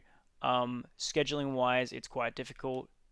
Josh has different opinions on that. We love Josh, but generally speaking, it's quite hard to sometimes work with them and their schedule, and their other requirements around payments and things like that. So, generally speaking, Shuffle is a path of least resistance for us right now. So we will be exploring them more predominantly. But we do think in terms of premier scale of events like Grand Slams, Grand J is probably our best option in that regard right now. So yeah. Now, we're not committing to one or the other, and we're probably still going to run General Games Melbourne events just because they love us. So yeah, good to get a mixture. Let's be honest. And look, I just realised we actually did have one of the questions survey that we polled here. How long of a break do you want in between? It looks like we've got a good mixture here. Some people really want us to lock in on the tournament side of things. With Radnor's breaking away now, but I think roughly if we're going with the median, or just somewhere in the middle here, would be roughly in between the red and the orange. So we're looking at about 2.5 months, roughly, is what the break times like. 2-3 months in between leagues. I do like Will's suggestion in chat that preferential voting for some of this would have been really cool. I don't know if Google Surveys has that capability, but I do like preferential voting. But also, well, like opting out of a vote sort of thing. No, like as in how we do elections. Oh right! Oh my god! No, I get enough of that every few years, man. That's too much already. Vote 1 Pog, vote 2 Grand J. No, and it's like it actually makes a little bit of sense because you can get priority ordering. I think in some of these cases. Yeah. But yeah, we can look at that for next poll. Thanks for the feedback. Yeah. But just generally speaking, Will. I would expect between 2 and 3 months. Honestly, I think that's a good break, and again, expect tournaments in between there when things are running really smoothly. I think.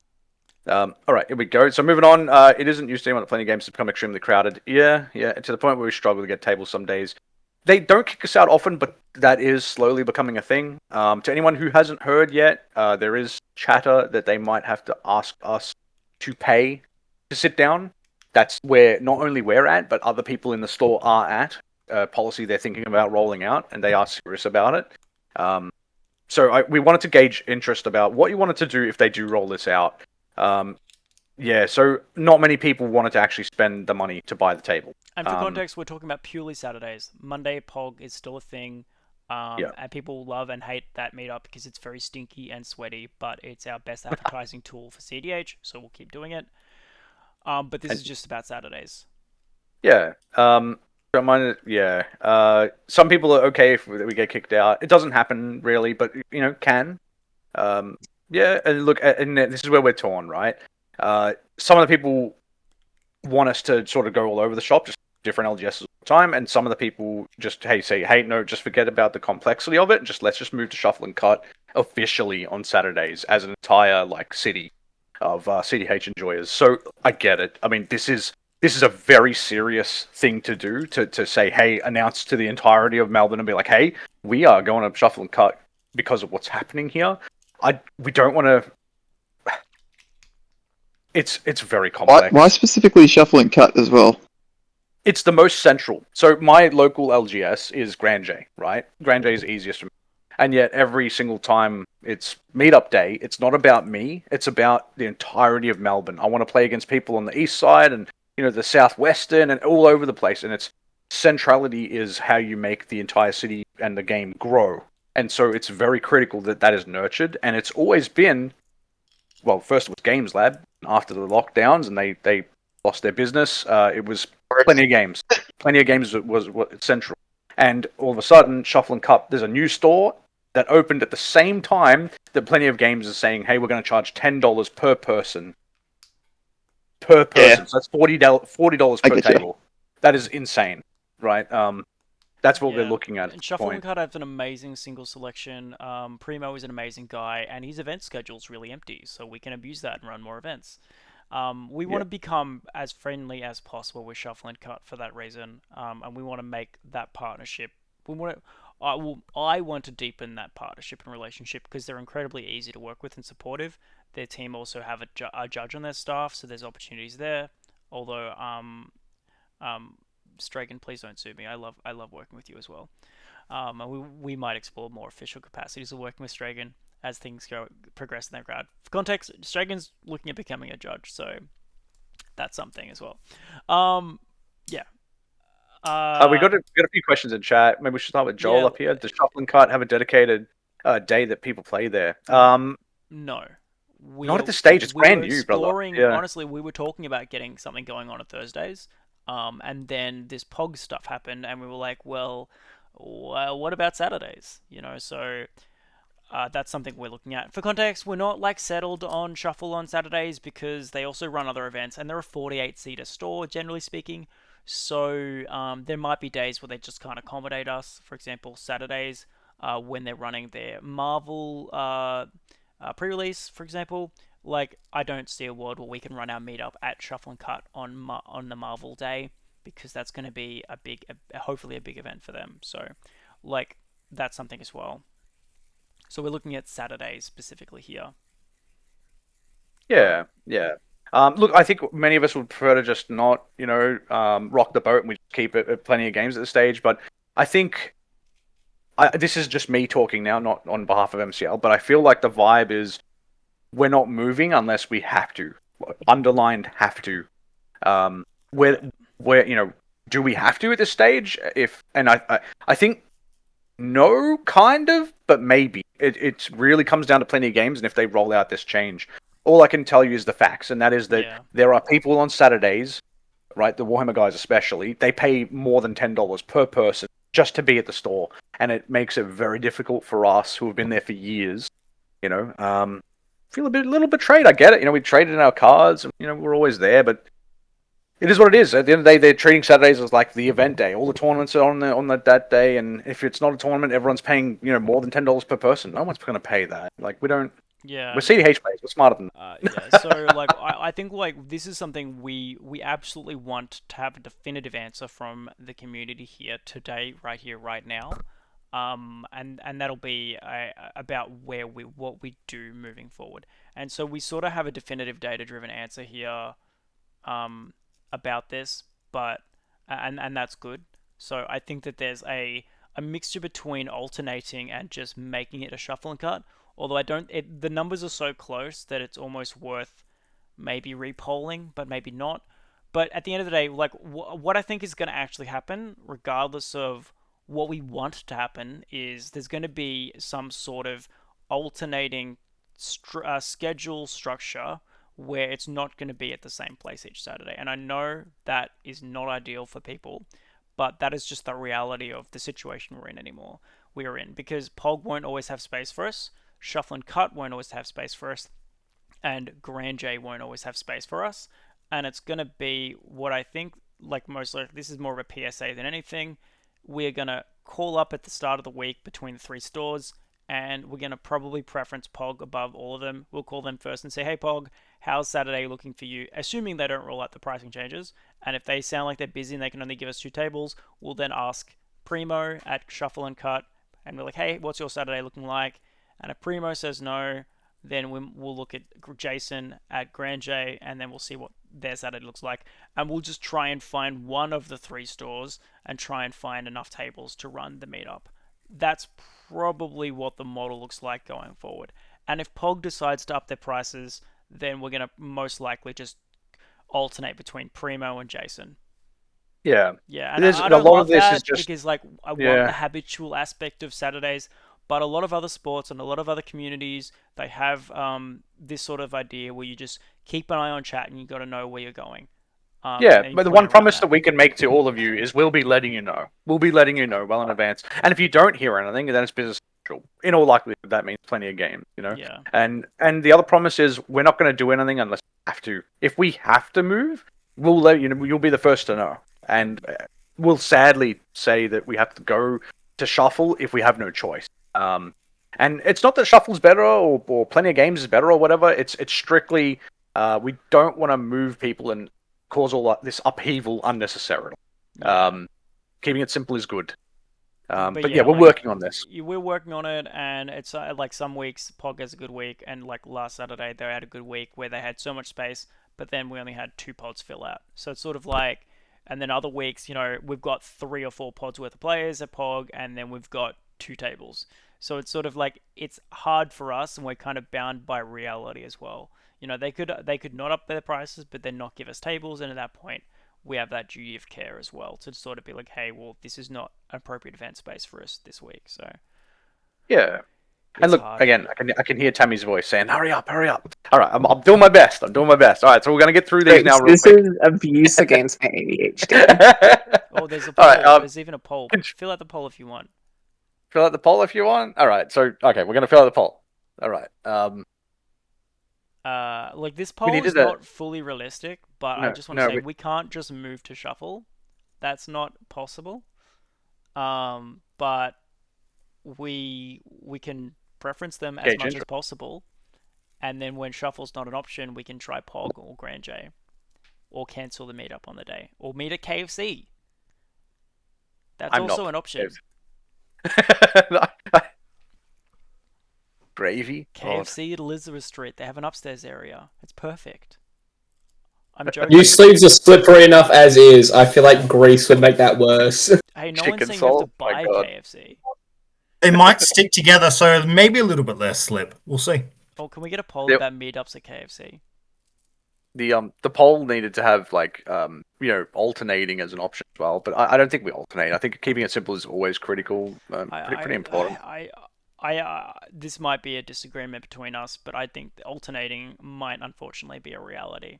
It might be the reality, It I might be know. a case of, but it might be we're mostly at shuffle, and then sometimes we're not. Yeah. Or Ultimately, doing what the yeah. people want to do, I think that's probably the best way, and also doing what we have to do. Wow, Yeah. that's definitive. Plenty of games might not give us 6 an answer. votes for no KFC. Oh, I thought you were my people. Which dirty people voted yes? What are we doing? Okay. What am I looking at? Animals in the I'm chat. glad that we have an answer to that question because I've always been curious. Jokes aside, I'm serious. I've always been curious about whether that was an option, and we've heard loud and clear that it's not. Okay, fair enough. No more KFC. You were never serious about KFC. Alright, We're just gonna run off like let's Zach get- was joking. What about that chicken store you went to? Fajita? Let's get through these. All right, here we go. Can you please give us constructive criticism about season? All right, so duration was too long. Yeah, completely agree. Most people agree at this point. Here we go. Just need to be 2 months long. Yep, fair enough. There needs to be more incentive for people with a lot of points. Not yep. So elo decay, absolutely. Same point as above. Yeah. Wait, what? Same point as the previous question. Pacific Night, Premier League style. Yep. Yeah, requires something to ensure fairness. That's hard. That's not going to happen. That's for not because tournaments that might be doable, but for league that's hard. Yeah, at the end of the day, people are doing their absolute best. They're grinding, slogging it out for months at this point, and you want to randomize their efforts. It doesn't work that way. You know what I mean? Judge for finals is the judge for finals. Okay, What? I panicked when I read this. I didn't read much. That was me. It's just being funny. So don't ignore it. Just ignore it. I panicked, Ignore and then I saw who wrote it. And I was like, "Oh, okay, no, we're cool." We're cool. What was the question that Rosen and Safra gave you that was about like some layers interaction? No, yeah, Stragan's pretty damn good. I'm very excited for him. He does this L1. Could not attend as much as I would have liked. I mean, fair enough. You know, some folks they have a career that it's just working on the weekend. It's what it is. That's why we do weekdays as well for events and such. Instead of focusing on new players, retention. Yeah, I literally half the player base is in agreement with you. It's so important that they want us to prioritize this more than running events. That's how important. retention and onboarding. Okay. How many players notable? Look, that's how it was. We predicted at the end of season 1 that hey, there was going to be a lot of people who played in season 1 who realized long form tournaments like leagues are not for them, and they're just gonna take a seat back and play, in the Grand Slam type stuff only, and that's so fine. And you're gonna have a certain percentage of people not play in season 2. This was to be expected. This is a normal thing for anywhere that starts a league in their area. I don't really have any. I think things are going well. Beautiful. Camping, yeah. Again, Elo Decay will fix this. I think a 6-week event will fix this as well to some degree. Okay. Got their place early. Yeah. Again, it's just Elo Decay would fix so many of the complaints, which I agree. I think we all are on the same page with this. Yeah. Again, yeah. Okay. Yeah. Yeah. Okay. I think we're starting to repeat what I can't sit here, aren't we? It's the only gripe people have. Just Elo Decay would fix all of it. And we're all in agreement with this. I felt like these. Yeah. Player engagement drops. Yeah. It's long, right? Yeah. Yeah. Beautiful. Okay. So it seems like all the complaints are all the same thing, which is beautiful. It means we're all on the same page. Please tell us what worked really well. Oh, here we go. Yep, beautiful. Yeah, I mean, we had more of a turnout with this season than season 1, so we're definitely on the right track. Something is going well. We expected less players. There was more players this time around, and not a small amount either.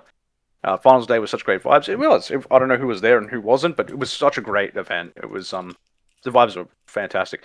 No, fair enough. Yep. Some people are here just to have some quality games, and then they don't show up again. That's so fine. That's what we're here for, partially. Elo and have a qualifying cap. Yeah, I mean, look, it's a long event. 3 months. I mean, 15 games sounds like a big ask, but when you think about it, 3 months is an awfully long amount of time to qualify. But look, we'll have different lives. I get it. Communication about the result. We love that. Who won? Outcomes there. Yep, that worked well. Yep. It's good to hear that. Pirates. That did work well, Stevano, who's not here sadly. I wish Steven was here, but he definitely brought the Pirates. Yeah. This is good feedback. Try CDH tables. Yeah. Look, I think going forward, we're definitely going to try and lock in on Mondays and just getting new people in general. Be our best selves. I think that's the whole point of it. Round for first season. Grand J games. Okay. Yes, we all love Grand J.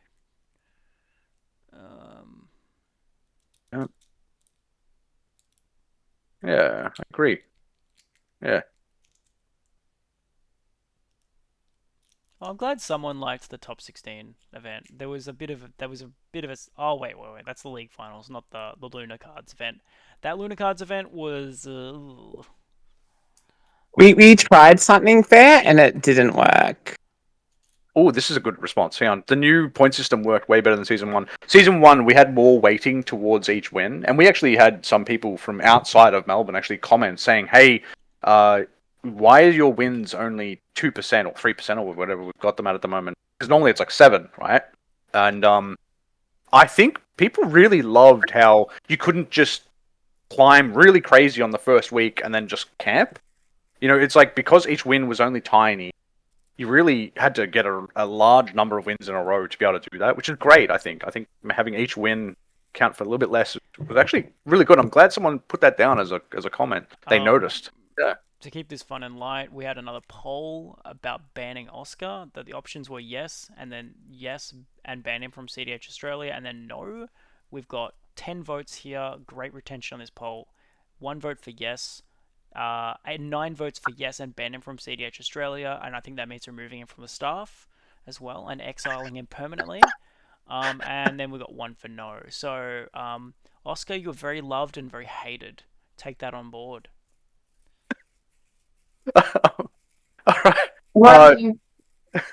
Moving on. How do you feel about Shuffle Card in general? So this was the vibe check of like people who had been there. How'd you find it? And some people love it. Definitely prefer it over POG, and I can absolutely see why. I think the toilet quality is worse. I think the ventilation is worse. I think there's a lot of things about Shuffle I can complain about.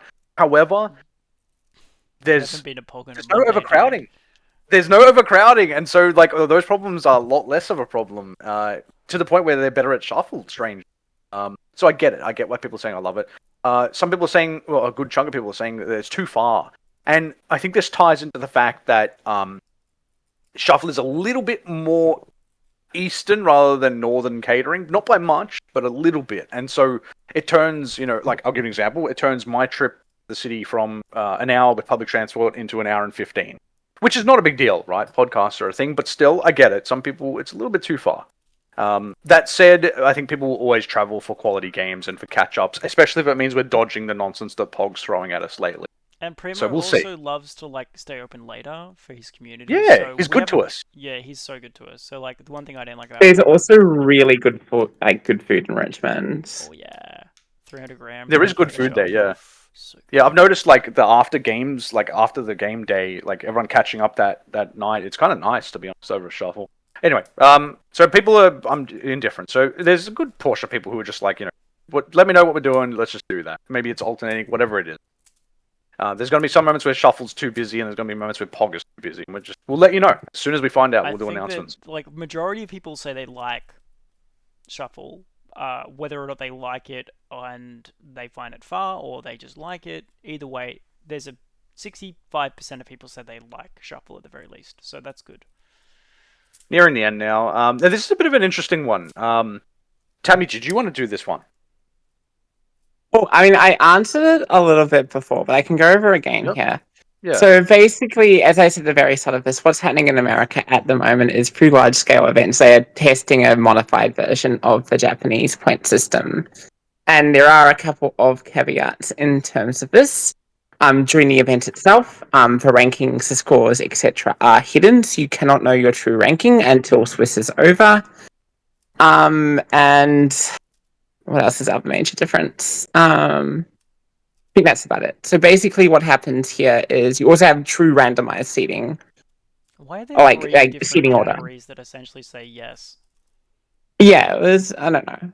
But yeah. So basically, what it is it's being trialed in America, as alternative to the current system that we've been using in Australia at the moment. There's nothing conclusive. It's still in a testing period.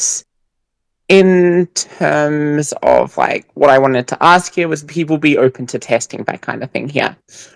Based off the last event that happened in America, there was, as a result of this, because there's a lot less incentive to draw under the Japanese point system, this did mean that seat 4, while it did have a higher win rate than under the normal system, it overall had a lower draw slash win rate.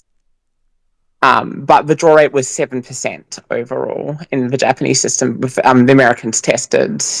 Yeah, you get a lot less draws with this system, and it's relatively new. Yeah. But look, I just want to apologize. I'm not sure what happened here, but there's two of the same answer. My Oh, apologies. there's technically three of the same answer. It's like hell yeah and yeah. Well, this is people who just want to implement it straight off. Very much get into it, and I get that. Some people are a bit hesitant. It's like, hey, I'll trial one tournament, see how it goes. So, at least 75% of people want to see one tournament at minimum. So this is definitely something that we need to implement at this stage, but it's a matter of when. But yeah, I'd say it's probably a pretty low priority thing to work on at the moment. I'd say that we have a lot of other stuff that we can focus on.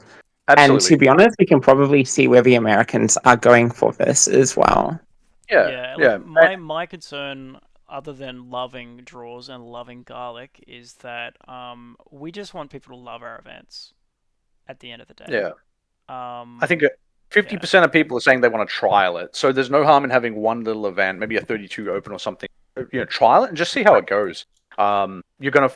There's gonna be a lot of good things you can say about it, and a lot of bad things you can say about it.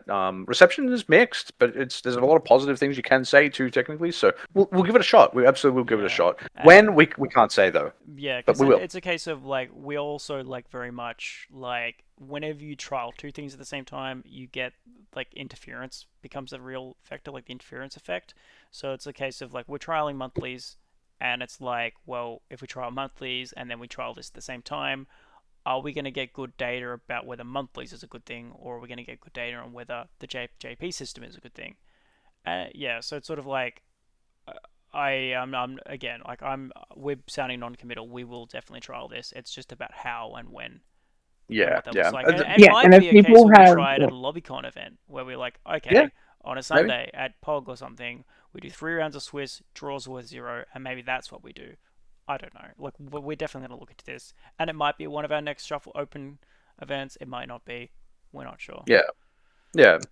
The longer we wait, the more we can see what the Americans are thinking It's of it. definitely a divisive issue that split the room internally within the staff team.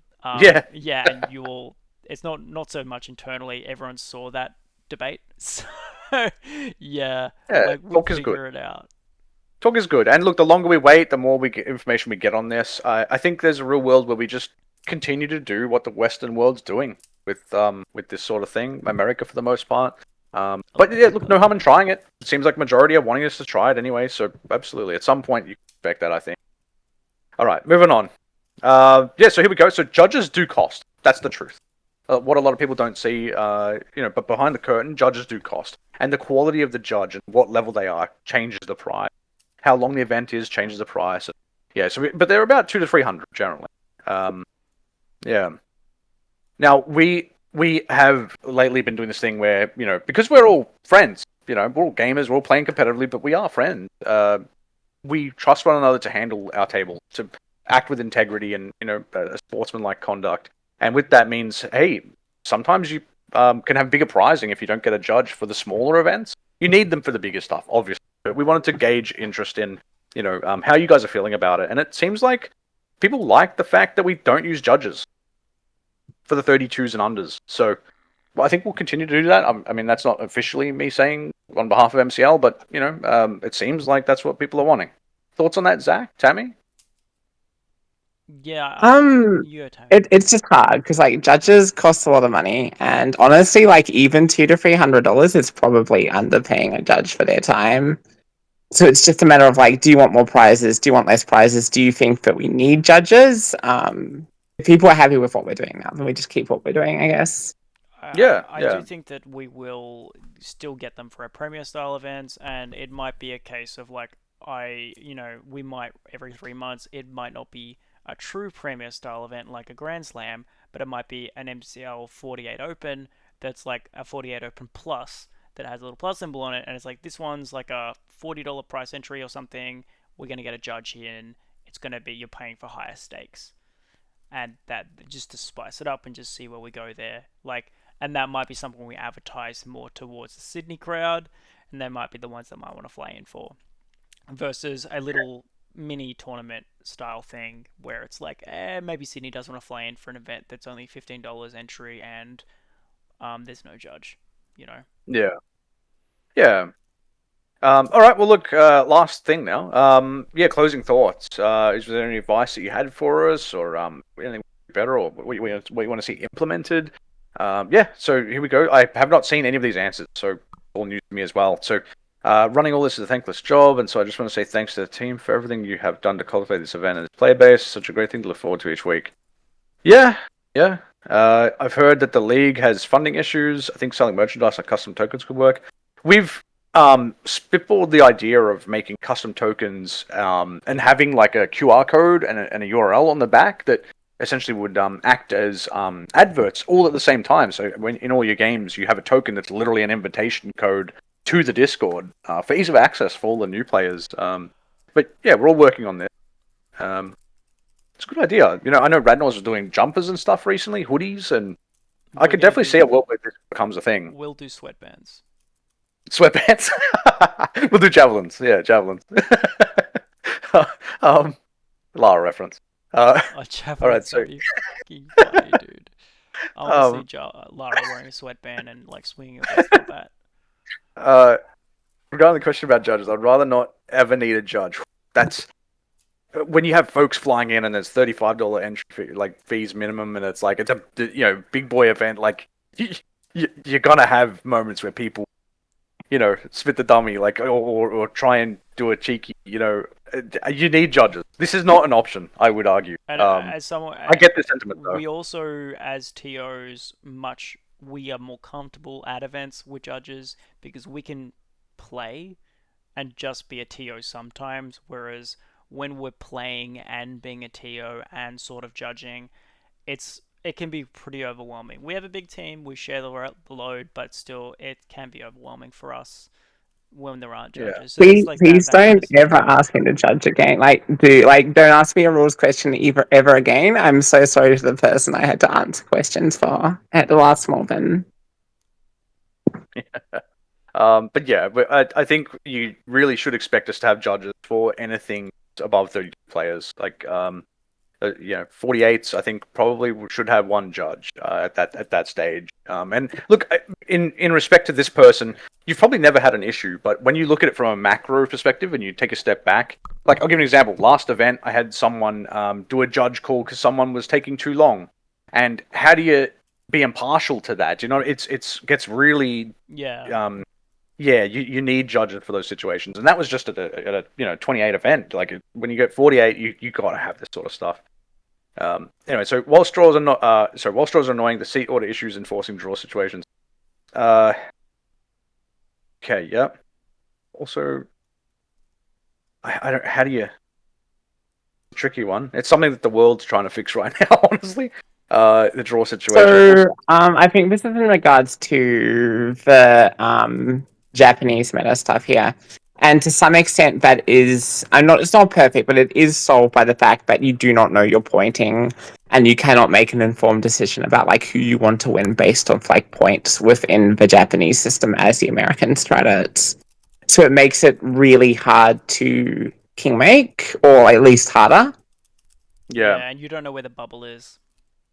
Yeah, so a lot of the time, the best decision becomes just to sort of like force a draw anyway, just because it leaves everyone on equal footing, as opposed to doing something where you don't necessarily know what will be the best EV based off who wins. Yeah. And there might be a world where we don't do the JP system, but we do hide standings during an event, so that That was something that I actually liked, but they were trying because like the bubble math stuff is really obnoxious. But also I'm gonna really fun, and I love the bubble math. But I see why it can be obnoxious, and it totally yeah, is. Game it. Yeah. You absolutely can. Yeah, if you know what you're doing, it's and I don't like that, especially for newer players entering the tournament scene. It's not healthy. So I get it. Anyway, perhaps more rotation in league tables. Look, we've always tried to promote, hey, play your one game and then just simply wait the 10, 20 minutes for the other pod to finish up and then mix it up, mix the tables up. I think as the CDH scene gets bigger, it becomes less and less of an issue. It'd be easier to mix the tables up. So again, it comes back to just onboarding. The more players we can get in on this hobby, in this format, play at this bracket, this is going to become less of an issue. But I get it. Look, my advice is mix it up. After each game, mix it up. Get into the habit of like culturally expecting tables to mix up. Keeps it fresh, keeps it interesting, and when the next season starts, it also keeps it more. I don't want to say more competitive, but if you're the one ROG side at the table and you're sitting with like a Winoda and Alavir and some other stacks nonsense, you're cooked, right? And we don't want you repeatedly just losing points over and over. That makes no sense. So, get in the habit of mixing it up. Events on different days. Would love to attend. Yeah, it really comes down to some folks they work weekends, and we see you, and we're always going to try and keep those weekdays open. I think that LobbyCon style thing is maybe something we can explore, because I see a world where we could squeeze 3 rounds of Swiss, no top cut, on a work night if people get there at 6 or 5. Yeah. I think there's a universal that happens. It's just the if, which is so crucial right now, that if they get there at 5 or 6, that is like the impediment there. But maybe if Shuffle is chill about staying open late to 11 or 12, then maybe that becomes a little bit better. So maybe we run something on a weeknight at Shuffle, because Primo is an absolute primo human being. So Oscar's asking about interstaters for league next league. What was that? Sorry, Ivan? Oscar's asking about interstaters joining the league online. In the chat. Honestly, I'm going to be completely transparent. Oscar, behind the curtain, we were talking about closing that door. We had a lot of people love the fact that everyone can play online for the league, but we had a lot of people also complain that it creates an extra bubble, an extra sectioned off area of the league that is inaccessible to some folks, especially people who aren't even local. So, like, I guarantee you, there's people in this chat that you've never played a game with, and that's something that we don't necessarily think is healthy. This is something we're still working out. It does not mean no CDH games on this Discord. This Discord will always be open 24/7 for online games. Whether it's for the league specifically, that's a different story. For that, we have to listen to the Melbourne think we player base. need some more feedback from that. Data, Like, exactly. Yes, Yes, also we are true we of exactly. online, like we in could person ask as right well. now. Like, we are still investigating what I'm saying. Yeah, it's we're chatting about it. We're working through it, but we're here. We could do a poll, get a quick. Do we want to with the people in chat. allow interstaters in league play? Let's get a poll for that. This is going to be pretty divisive. There's a few interstaters here, and we love you interstaters, by the way. And I'm keep honestly, in mind, I'm more on the side of letting them play, personally. I have not really engaged in that discourse within the MCL staff team. Keep in mind, we wouldn't be counting votes from interstaters here, obviously. Well, they have opinions too, but I guess. Say that after I voted, yeah. Oh, sorry. No, just ultimately, we have a job to do, and that's to make sure that Melbourne gets what Melbourne wants. It's our responsibility. And I don't mean to make that sound like, outsiders. At the end of the day, the more the merrier. But ultimately, we've got to do what people are wanting.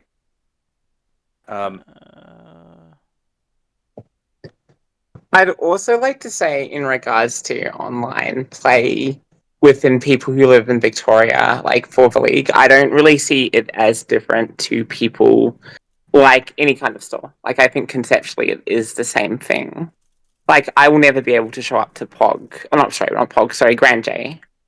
And there are people who only play Grand J, so I will never play against them. That's exactly what I'm saying about the bubble. There, in every league, everywhere in the world, you're going to have these bubbles of areas when it's like based on city. Northern Melbourne versus Eastern Melbourne sort of thing. You got these bubbles that don't interact as much as you think, and the online component is an extra bubble. And there's this argument: are we creating an extra bubble unnecessarily, or is it just fine? And ultimately, what do people want? We've got 12 votes in on it, and we've got 7 for yes, 5 for no. Now, that's not as definitive as we would like to make a clear choice one way or the other. But what that means is it's sort of like when Gavin asked, should we ban Ristic Study? It is too... Oh, now someone's removing their vote just to spite me. It's not clear enough for us to kind of sway in a direction, because we aren't... the whole community's not here right now, if we're being honest. So that's something we'll consider. However, I think that that didn't give us enough of a sway to go in one direction, I think. Ivan brought up something very interesting. I'll be completely candid. I'm very 45-55. I think there's a lot of pros and cons to all of this, no matter which way you cut it. However, I am 100% all in about letting interstaters, more the merrier, if they can commit to participating in the finals. If they want to fly over for a holiday, do you know what I mean? I know that's a big ask, but it would be more like we'll kindly ask you not to. Yeah, so there's actually something I'm going to follow up with. Once we get to the end of this, Resin did a proposal that feeds a little bit into circuits, and I want to address that point. Okay. If that's okay. I think we're kind of at the bottom of the answers anyway, aren't we? Yeah, we're at the end of this. Yeah, okay. I might share my screen again if that's okay. I just need to make sure that... Did this go through, Resin? Hopefully it did. Because I tried to upload it, because he sent me something. Okay, it hasn't. Okay. No, it hasn't. Okay, I'm really sorry, Resin. You put together some slides. I'm gonna just essentially summarize it, or maybe I can try get it to work, but it's gonna be weird and scuffed because I'm gonna be streaming from something that you shared. So let me just set it up. Okay, no, I can do it. We do have technology. Do I? I'm so sorry. I should have. It's not loading. Choose an application. Look, I'll interject for 1 second. Looking through the remainder of the positive final thoughts, it's all just positive stuff. There's too much here for the add-on, so we can probably just leave it there. But yeah, so at the end of the day, this is not a presentation; it's town hall. So does anyone have any questions about any of this? Anything they want to, any ideas? Even at the end of the day.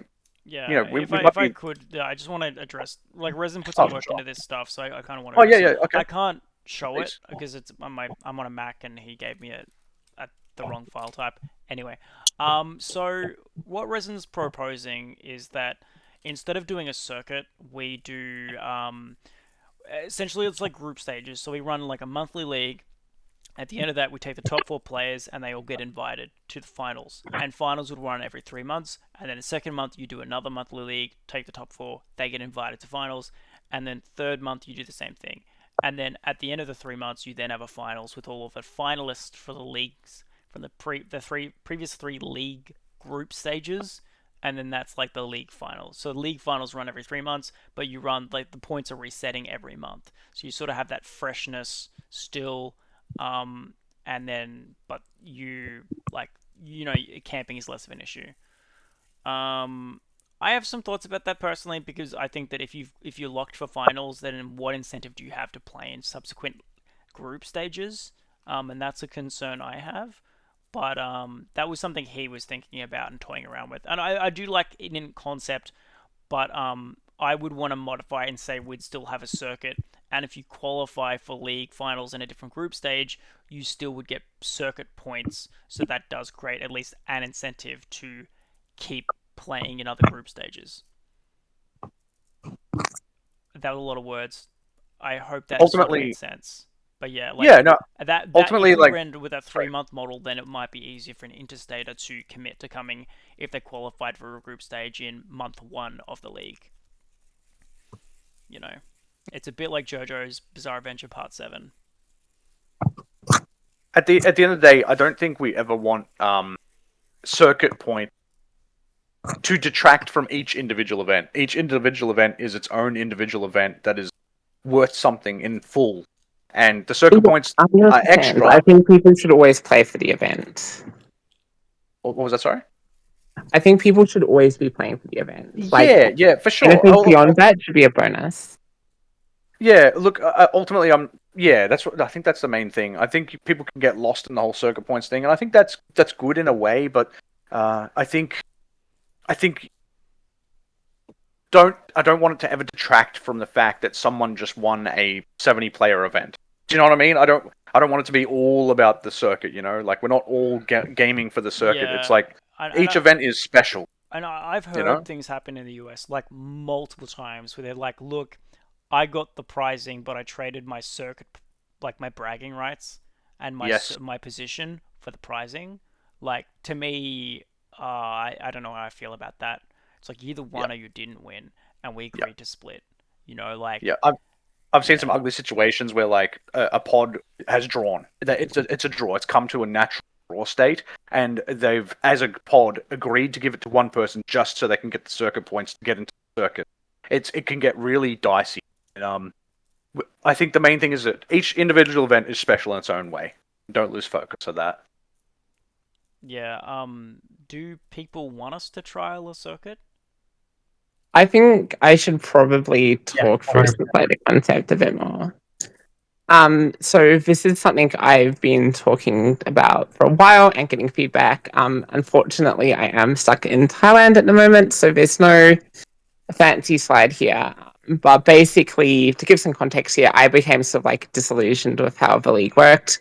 I felt like it was competitively suspect, I guess, and I came to really enjoy like our events, like the 1 day events and stuff like that. And basically, this was an evolution of sort of like a want to have more regular events and wanting to have some kind of like I wanted the events to matter in themselves, but I also wanted them to be able to contribute towards something larger. So my suggestion was going to be, and that we have sort of like a circuit, and basically the circuit can be an arbitrary amount of time. It can have arbitrary amounts of points. A lot of the numbers I also propose are purely arbitrary for the point of like illustrating a point. Nothing is set in stone. The idea itself is incredibly malleable. But basically, my idea was like based off standing at an event, you get a number of points. Those points go towards your end standing, and the people with X amount of points at the end of the standing go towards a competition. something that Ivan brought up a while ago, but I thought was really smart, was obviously people can't come to every event and grind out the most amount of points possible. So the idea was, say, you use your like top, say, 3 events. So you get like 8 points at 3 events. You have 24 points, and that's the max amount of points you can get there if you get like first place. So you wanted a system that can both incentivize people who want to grind to get the best points possible, but also people who can play less as well. Yeah, I mean, like, if This would you, for also, example, if you've topped 3 events, right, but you never won any of them, that's still a reason to go to a 4th event, because it's like, yeah, you might be locked, but there might be a chance you get an even more points or something like that. Because let's say we award 5 points to seat 1, to first position person who came first, and 4 points for 2, 3, 4, that kind of way. Then there's still an incentive to keep going, even if you have got a lot of top events, but you haven't got any winning results. And let's say yeah, you won an event, there's still an incentive to go, because you could always win another event, and that would still push you up, but it wouldn't necessarily overly favor a grinder per se. But grinding is still a factor, but it's not like it doesn't like lock people out if you can only make 3 of the 5 events we run within the qualifying season. Like, there's still an edge to going to all of the events, because you might get like 3 first results. That probably unlikely, but it's like you could still come first and only go to 1 event and potentially qualify for the invitational. yeah. And basically, the core idea here was that I wanted to see more events. Like, I wanted a chance to go to more like tournaments and play there, because I like the tournament structure as opposed to the league structure. We could also And incorporate the circuit yeah, into league as well. So if you qualify for exactly. So, like, if you finals, have a good, yeah, then that would work too. There's a lot of different variables and knobs you can tune here. But yeah, we did a vote, trial the circuit, yes. There's like the results aren't like, we've got quite a few votes. There are 9 votes total, 1 no and 8 yes. I'd say that's pretty good. I'd love to see another vote though, because Will pointed this out. Originally, when we envisioned this circuit idea, sorry for steamrolling you, Tammy, I love you. We were like, let's just do a yearly circuit, just like the Top Deck Invitational, and be like, that's Player of the Year, bragging rights, woo-ha. or yeah, was that the one originally with Chris a while back, or? Wait, maybe I didn't tell you about it. Well, that's anyway. We were thinking maybe like Yeah, the my year. vision was never a year long. Okay, that's awesome. I was about to say, like, we're talking to Will and other players like Resin. They were like, a year long is way too long. Yeah, I 3 to don't 6 think that months was would be the ever something longest. that Yeah. people really wanted, and I never suggested that at all. I think I think I said it in passing as placeholder. It's not. Yeah. Yeah, and like when I try to table talk about these things, I try to say that like the numbers are arbitrary, because I think the idea is like incredibly malleable. Yeah. So someone read my mind and put another poll about how long the circuit period would be. And it's split right down the middle between 6 months and 3 months. Whoa, 3 months is leading now. Woo, that's crazy. I feel like I 3 think months is a bit too 3 months short. is 3 months is not even possible. It's not a circuit at that point, Yeah, right? not really. Yeah, yeah. I mean, because circuits are. Yeah, I mean, how many tournaments and leagues can you fit into 3 months? Not One many. tournament, one league. Like that's not a circuit. So you want at least 5 or 6 events. Speaking, so it'd be 6 Yeah, months. 100%. Yeah. I think 6 months is a really good middle ground. The data Yeah. is now showing that, as we started gaslighting everyone into changing their votes. Well, So- it's just not Sorry possible. about that. I didn't know how long you wanted the. Oh, whoa! I'm glad we answered the question, because no, it's not true, because like Resin was actively, like, I think Resin and Will were more on the side of 3 months, so it's good that we get a little bit of data here to kind of sway us. I Yearly, personally love like 8 or 9, but it's everyone's got different amounts. I think there's no wrong or right answer. yeah. I think 6 is a safe bet. Do Yeah. people Can I, want can I to? Sorry, you go. can I suggest something here? Please. Absolutely. I think it really shouldn't be based on like how many months it is. It should be how many like events we have. Like Events, yes. say we have 1 league and 4 tournaments. Yep. or one league 6 tournaments, like, because then that gives the time for people to sort of have the 2-3 months off from a circuit and go again essentially. I think that's definitely a great idea, but I also think your circuit date might get booked in advance. It might just be like, hey, 6 months from now, put the date down. Like, yeah, think that you can make might it, be a practicality issue. Yeah. I think it's sort of like while we have a better relationship with Shuffle, like I could definitely see them getting busier, and it might be harder for us to book with them. So, and it might just be a case of we're not able to always get things to work like clockwork. And we're also like open to exploring ideas, like if there's an event in Sydney, like the lanyards, be like, hey, we can incorporate them in the circuit. It doesn't cost us much to do that. So how that would work. And for context, this invitational style event, it would mostly be the stakes would at this stage, unless we can find a way to revenue raise for it, the stakes would be relatively low, unless people are comfortable paying money to go to this invitational. Maybe that's something we could poll as well. Are people comfortable paying money to go to an invitational? I think there's another question here, and I'm kind of curious as to the answer here is how often would people go to an event? Like, would you only want one event each month, or would you be fine with an event each fortnight, or what's a good cadence? We already did ask that. Oh, as you mean just like in general, as in because in general, we did ask for monthlies versus how many 6 people? weeks. Yeah, people we've brought up monthlies before, but it was never any discussion of are people interested in more events per month than that, like one per month?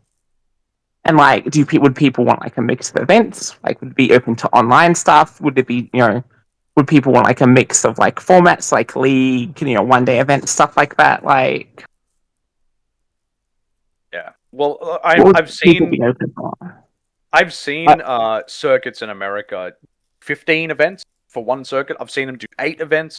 I've never seen really anything below 6. But I think I've seen 25 eventers as well. Like, it's just they affiliate with everything all over the country, and then they have one crazy invitational. It's all different. I think for us, looking at our scheduling, I mean, if we're doing a tournament every month, like you're saying, Tammy, I mean, there's 5 tournaments at least right there, and then the league as well. Yeah. I mean, that's 6 events without even trying. That's 6 events. So I think what I'm trying to get at here is I think there would be people who'd be interested in an event each fortnight that would go towards the league.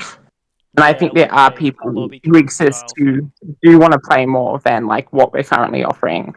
And I want to see if that opinion is widespread, because I don't really think we've had any kind of polling or feedback on that. I think if people like a league of 6 months, then having an event, 6 weeks, then I think having an event around once every 6 weeks would also be good. If people prefer that as an ideal length for a league. Yeah, because it's sort of like the league ends up being, the finals end up being an event. Then you've got our monthly tournaments, so it's sort of like it's yeah. I do hear what you're saying, which is would you want us to explore a LobbyCon style thing every 2 to? It's not even necessarily LobbyCon, but sure, yeah, LobbyCon's an example of that. Yeah. And I think, especially at something like Grand J, there is sort of that option to have sort of a more organic sort of style of event like that. If you can say get 16 people on a night. Yeah, sneak in a smaller amount of circuit points, where you can, just to help out folks that were unable to go to previous events, or it's nice to have ease of access. Yeah. Sorry. Not a bad idea. Luca, I love that comment's so funny. Grand J mentioned. Sorry. Don't know why I find that funny, but it's very funny. Yeah, so okay. I don't know how to phrase that in a question. Maybe the question is, would you like us to explore event frequency that's less than a month? Do you want, if I may, do you want us to slot in small, ease of access events to contribute to the circuit, or do you want us to leave it for the bigger stuff, our 48 event tournaments and league only sort of thing? Is that where we're going with that, Tammy? Well, no. So I think you could have, say, a 32-person event each fortnight, and I want to know if people would be interested in a cadence of that level. So it's not necessarily. I'm not saying like run one sort of like tournament each That month. would I'm be saying if quite a people lot. are interested. Yeah, Yeah, to me That would feels be a like that's the lot. kind of Imo, feedback I want from people. Imo, Yeah. that would be like I would no way be able to make that. But I don't know if like that's because other people would be able to join Yeah, enough to make it worthwhile. unless it was a weeknight small format event, then I could make Sorry, it. I have to give my phone back to my GF. She is getting it's Yeah. Yeah. Like a small format event, perhaps, but I don't know if a large format event. I also don't think, like, logistically, we've got the energy to do a tournament every 2 weeks. Sure. Yeah. It'll also mean like it really heavily skews towards that one or two person that can be there for every single event, and Well, there is no, people like that's that. the thing. That like under Yeah. the proposed system, that doesn't Oh. actually matter. It Like does Oh. it you have does more matter chances to because get higher if you have wins, 3 but event slots, then if you grind enough, you theoretically could come first 3 times. sure. But I, it doesn't. It's a balance system that does encourage grinding, but doesn't overly favor grinding. But yeah, you theoretically could still grind it and win. But yeah, yeah, like you're saying, like with your system, it takes the best like 3 performances or what have you, rather Yeah. than the overall. Yeah, no, I mean, look, and Zach's I mean, counter argument let's be is, honest here. Like at the end of throwing the up day, the at the person who wall. grinds the most is always going to have like the best chance of winning because you get the most game practice, you play the most, etc. And like yeah. that's something we have to face here. Yeah. Yeah, getting back to it, like we Oh, yeah. asked about whether we want to try league, circuit. We've got 7 votes for yes. Not as definitive considering the number of people here. It's something we'll look into. The when is a question. We're almost already halfway through this year, so that's something we need to look into. But Well, 90% said yes. Zach, just heads up for the trialing a circuit.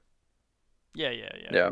So like, I mean, look, it's definitely something on the horizon. I think, matter of when.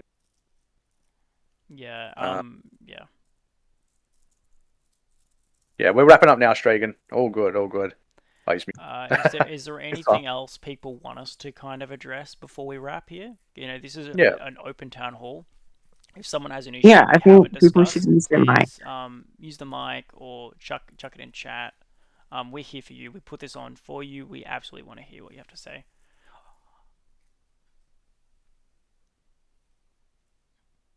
Also, do people like minis or the open branding for small format events? Yeah, that's a good one.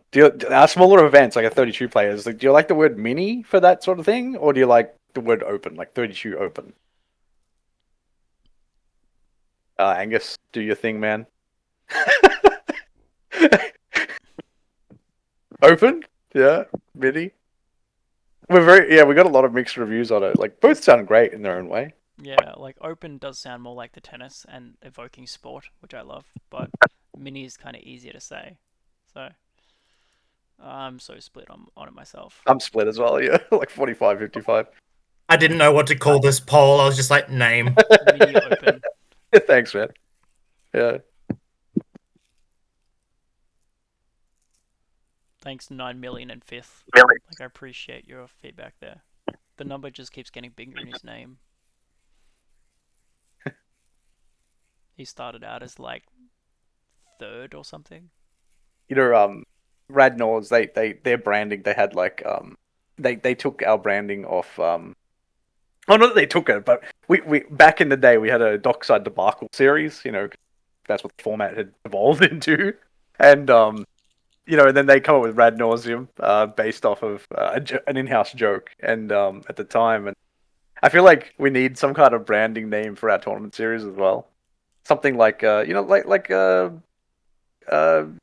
Grand Slam, like the Grand Slam 2 or Grand Slam 3. I feel like that is probably our shtick, and then you got the smaller events. Maybe they don't need a name. I don't know. Like mini or open would suffice. I think. I don't know. It's pretty close. Quick question. Sorry to interrupt. You said before about it was originally the open 32. Is that a max cut of 32 people, or Yes. is that max cut? It's a guideline. You see, it was actually 34 because we had 32 seated, 2 on bench for like buys. Yeah, because personally, from what it sounds like, a mini is a small event, whereas an open makes it seem like, okay, we're saying 32 open, all right, minimum 32 people plus. I think an open might be a little bit like misleading if it's not explained. That was just my own personal experience from observing your conversation just now. Yeah, I think the word is contrast concept of invitational, which is very different to an open event. Just anyone, however it goes, and it's also in contrast to like a League finals. yeah, a very organized official, like it's open's just it's very just come join up, come pay on the day, and let's game. You don't need to Yeah. qualify. Yeah, but mini is great too. It really captures that. Hey, this is one of our mini events. They're both good, different Yeah, ways, I and who guess. doesn't love mini M&Ms? So like Nah, crispy all the way. peanut M&Ms. I just don't Peter? like M&Ms in general. Well, people Fair. just allergic to chocolate might not like mini M&Ms. Well, okay, that's being a bit contrarian. I'm just gonna put that out there. Can we get a vote to see if King of Sixth Seat is contrarian or not? No, let's not do that. We love you, man. Thank you for doing that. Again, putting it out there again. Maybe we'll roll for like another 5 minutes. Just to round it out, just to give any more questions because we're here for you. I wrap did up have in 5, Yeah. please. So I know a lot of people do stuff over the weekends, myself included, and sometimes I find it hard to sort of make it into the city on Saturdays. Mhm. Would there be chances of moving big tournaments to Sundays, like if that's possible? Traditionally it's not done. I would like to think yes, but there has to be enough interest. And every time we do it, over the years I've observed, every time it does happen, you get a good amount less turnout. It's about 20%, if just off my memory, roughly. And that's fine. I mean, if you're doing like a 32 player event, no harm in trying it, I think is Yeah, the aim of the game. But I don't think that we're unlikely to do a Premier style Grand Slam event on a Sunday purely Definitely and not. simply because Yeah. Interstaters who we'd be targeting to fill out some of our ranks, they gotta fly home, yo. We could explore minis. We could explore LobbyCon style events that are Swiss only. There's definitely options we could do. I'm a god bother myself, so I'm probably a bit busy on Sundays. But like, that's not to say that other heathens. If I have to give up my Saturday so that I can't bother God on that day, then you should be required to give up your Sunday. Like, I'm not gonna do it. This is. She's got you there, man. I mean, for context, Tammy has like a bit more of a Jewish background, so this is a religious issue now more than anything. Fair. Look, it depends. Like, I think it's a logistical thing more than I anything. am going to block your access to holy sites in Jerusalem over this. I'm sorry. Okay. It's more that fair. people just want to decompress on the Sunday after the event, and I understand it. I would love to personally see Sunday events happen, but they will happen seldom. I think I'm happy to run it, and Zach can, bother God, as he was saying. The main thing is we'll figure it out, and we're always going to do what the players want. And I think if there's enough interest on a Sunday event, we absolutely will run something. I think the size is going to be a little bit limited. Naturally, it's Sunday. Some people are going to be like, "Why is an event on Sunday?" But still, I'm more than happy to do such an event. So I would say yes, but it's just a matter of getting interest. Yeah, we can put the I feelers out. 100% love this naming convention, calling it the Crusade. Or the Holy Church of CDH, if we run something on Sunday. We could definitely lean into that silliness if we ever decide to go down that road. The church would be such a good name for like an event. The church. Oh my gosh. I'm going to bring up a new format that we might run as side events with Luca, coming our block proper tiny leaders polykill leagues. Like 32 open mass. What are we doing, guys? Come on. Coming our block tiny leaders. Oh my god. I mean, if people want to do 3 or 4 rounds of Swiss on a Sunday afternoon, I could probably make that work and bother God. So We have sponsorship from Ashley Bits, a well-known creator in the coming our block proper tiny leaders format. Yeah, we do. It's a very emerging format, but looking very promising. There's only 5 legal decks. That's how good it is. What happened, Tanner? But honestly, Oscar and Angus both sent me that invite to that Discord, and I actually thought their accounts got hacked. I'm not even kidding. I was like, oh, they're compromised. Like, Poor potato. It could not have been that bad. Also, I- if you I'll- want, like, I'm more than happy to like run a LobbyCon event if you want a Sunday off, and I can run it then. But yeah, no, like as I said, I personally find it hard to get into the city on Saturday, mainly because I live in the middle of fucking whoop whoop. And But how does Sunday be better for you though? That's what I don't get. yeah. footies on Saturdays. The thing is, Oh, too, that's what Sammy, it there's a is. lot of people who work on Saturdays Yeah. who happen to have Sunday free as well. So the interest Mm. is coming from a lot of different angles. I think the Yeah. main thing is we need to gauge interest. Yeah. There's not enough people in chat now to really put a poll out anymore, but you know, it would be nice to Hold on, just say another poll. yeah, no, but I'm saying like we'll do an announcement, put in, you know, just say, hey, look, please fill us in. We might even do a batch of polls after this, sometimes something, gauge interest. You know, hey, would you do Sunday? I also want to put one more poll out there, and that's just to put a bow on all of this.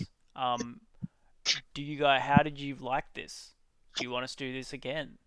Like, Yes. Because I had a lot of fun. I feel like we came to some good answers. Oh, event time Sunday. Oh, I thought you wanted us to do this every Sunday, Angus. I was like, my guy, we're not doing a town hall every Sunday. No. No, Event but time like, Sunday. yeah. Did you all like this? Was this valuable? Yeah. Hopefully it was insightful, guys. There you go. Thank you. Welcome. Yeah, I mean, they're always going to be a little boring, a little whatever, but a little bit data-driven, numbers and whatever. But they are kind of interesting to see. And, the main thing is that, you know, we're here. We hear you. We're listening. And we're shaping. That's the main thing. We're shaping the next events. We're only going to get better and better, catering to what people are asking for. Yeah. If you guys can get more CDH people here in Bendigo, that'd be great. That'd be great. Yeah. Look, I think the number one thing for me in particular, looking at all that data, the most shocking thing was just how many people want us to focus on onboarding. It's equivalent to people wanting us to run events. That's how serious it is. Like how much people want us to cater to onboarding. And Which speaking I of that, feel. like part of that's going to be having a team, like part of the MCL. We've been expanding our roster a bit lately. We've got a new role called Meetup Coordinator. That's a person who's responsible for making sure the meetup runs smoothly and they're there to onboard new players and that sort of thing. So if you are interested in that type of role, please come speak to us. We do want passionate people who can be committed to rocking up on time to meetups or a specific meetup each week. We would love to engage with people who want that type of responsibility. It's not as hard as it sounds, but we may look at getting rostering just to make sure we have coverage. Because many hands make light work, and we want to make sure that we're not missing things like onboarding. So if that's you and you are curious about being more involved with the MCL organization, this is a really good on-ramp entry point for us. We want more volunteer hands to make it work. Yeah, and I would say sort of like, I guess like to Sammy's point as well, is like if you want more people in Bendigo to play CDH, then to some extent you do need to be the change you want to see in the world. I'm And that trying. means like getting your friends to play. I mean, putting in the work to make people show up as well, because Yeah. that's The the only big way it secret. happens. Yeah, for sure. And the big secret, that we deployed was showing up at the same day, same time, same LGS, and getting routine down. Doing that, it just naturally expands. We set up The game is great. out the front of POG on Mondays with a sign, and that was all it took. Okay, who changed my name? Oh yeah, by the way, we will continue changing people's names going forward. Absolutely. Except Can I Lockie. request that Lockie's only name Tammy is not changes allowed to names be and Zach changed. doesn't? Yeah. Can I request Zach be banned from changing nicknames, but Tammy be given full control? No. Also Why? on that note, if anyone doesn't want their nickname changed or whatever, I'm like, part of dude, the it's executive okay. Like, staff in the MCL team, so there's a chain of command. But Tammy's nicknames are so funny, and yours are Unfortunately, not. Zach is the Grand Lord, and everything I'm needs not. to go for him. No, it's me and Strix. We're both part of the And executive Strix. staff. Yeah. Thank you, Supreme So Leader what? Zach. That being said, Tammy will probably get a promotion to I do senior not want administrator. promotion. But No, no, no. we we kind of talked about this already. Anyway, I want to retire. probably not happening. You're too good at your job, Tammy. Sorry. Just want to say thanks, everyone, for coming. Yeah. Yeah. Hopefully, it really did relay some deeper information about our player base here in Melbourne. Very insightful. I certainly learned a lot. I think there's a lot of takeaways that we're going to walk away from with all that information. Main thing is people having fun, and next season's only going to be bigger and brighter. And I know on a personal level, I would like to do whatever I can to sort of get new players into the game. I've been thinking about making a casual deck and just showing up on Mondays however I can and trying to convert some. If I can convert 1% of the players, I mean, hell, Monday nights, has what 250 players. So Okay, that sounds kind of weird when you put it like that, man. Oh, you on don't that understand. course. Bracket 5 has a stigma, man. It's one I of am those well things where they aware, have man. to see I it. am They well aware. have to try it and they have to see how open it is. Chris, As like 50% of the Adelaide CDH meta, and I don't even live in Adelaide. I am aware that CDH has a stigma. So, Yeah. like, on trying to get people playing, what are some of like the most beginner friendly decks?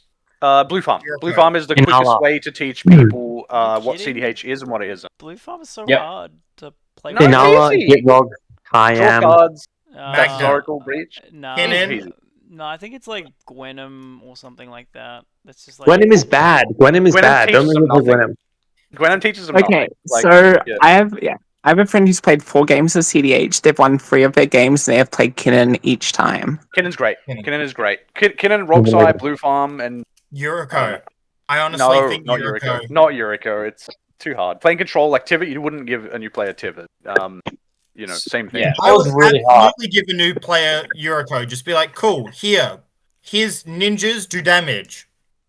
Winota. this is Winota. this Oh is yeah, great. if they like stacks. Yeah, Yeah, Winota's give him a actually stack not bad. Winota. Winota, Kinnan- newbies love Winota. Winota. Yeah. Awesome. I would like to stop the recording button and then go have dinner with my wife. Yeah, it's time. But It's time. No. please come back again. This was really fun. I will. This didn't get heated, which is really good. I was really hoping it wouldn't get heated today. I think we might put this on the YouTube channel, if that's okay, just so that whoever wasn't here can see it as well. You guys have a YouTube channel? Yeah, it's not used very much, but we'll put this on there for PSA, if that's okay. It would People be have good stronger. to know these sort of things. It's mainly just there to show you how to set up a league game, and that's it. But yeah, we'll look into that. And yeah, so thanks for coming. This was great. Cool. Yeah.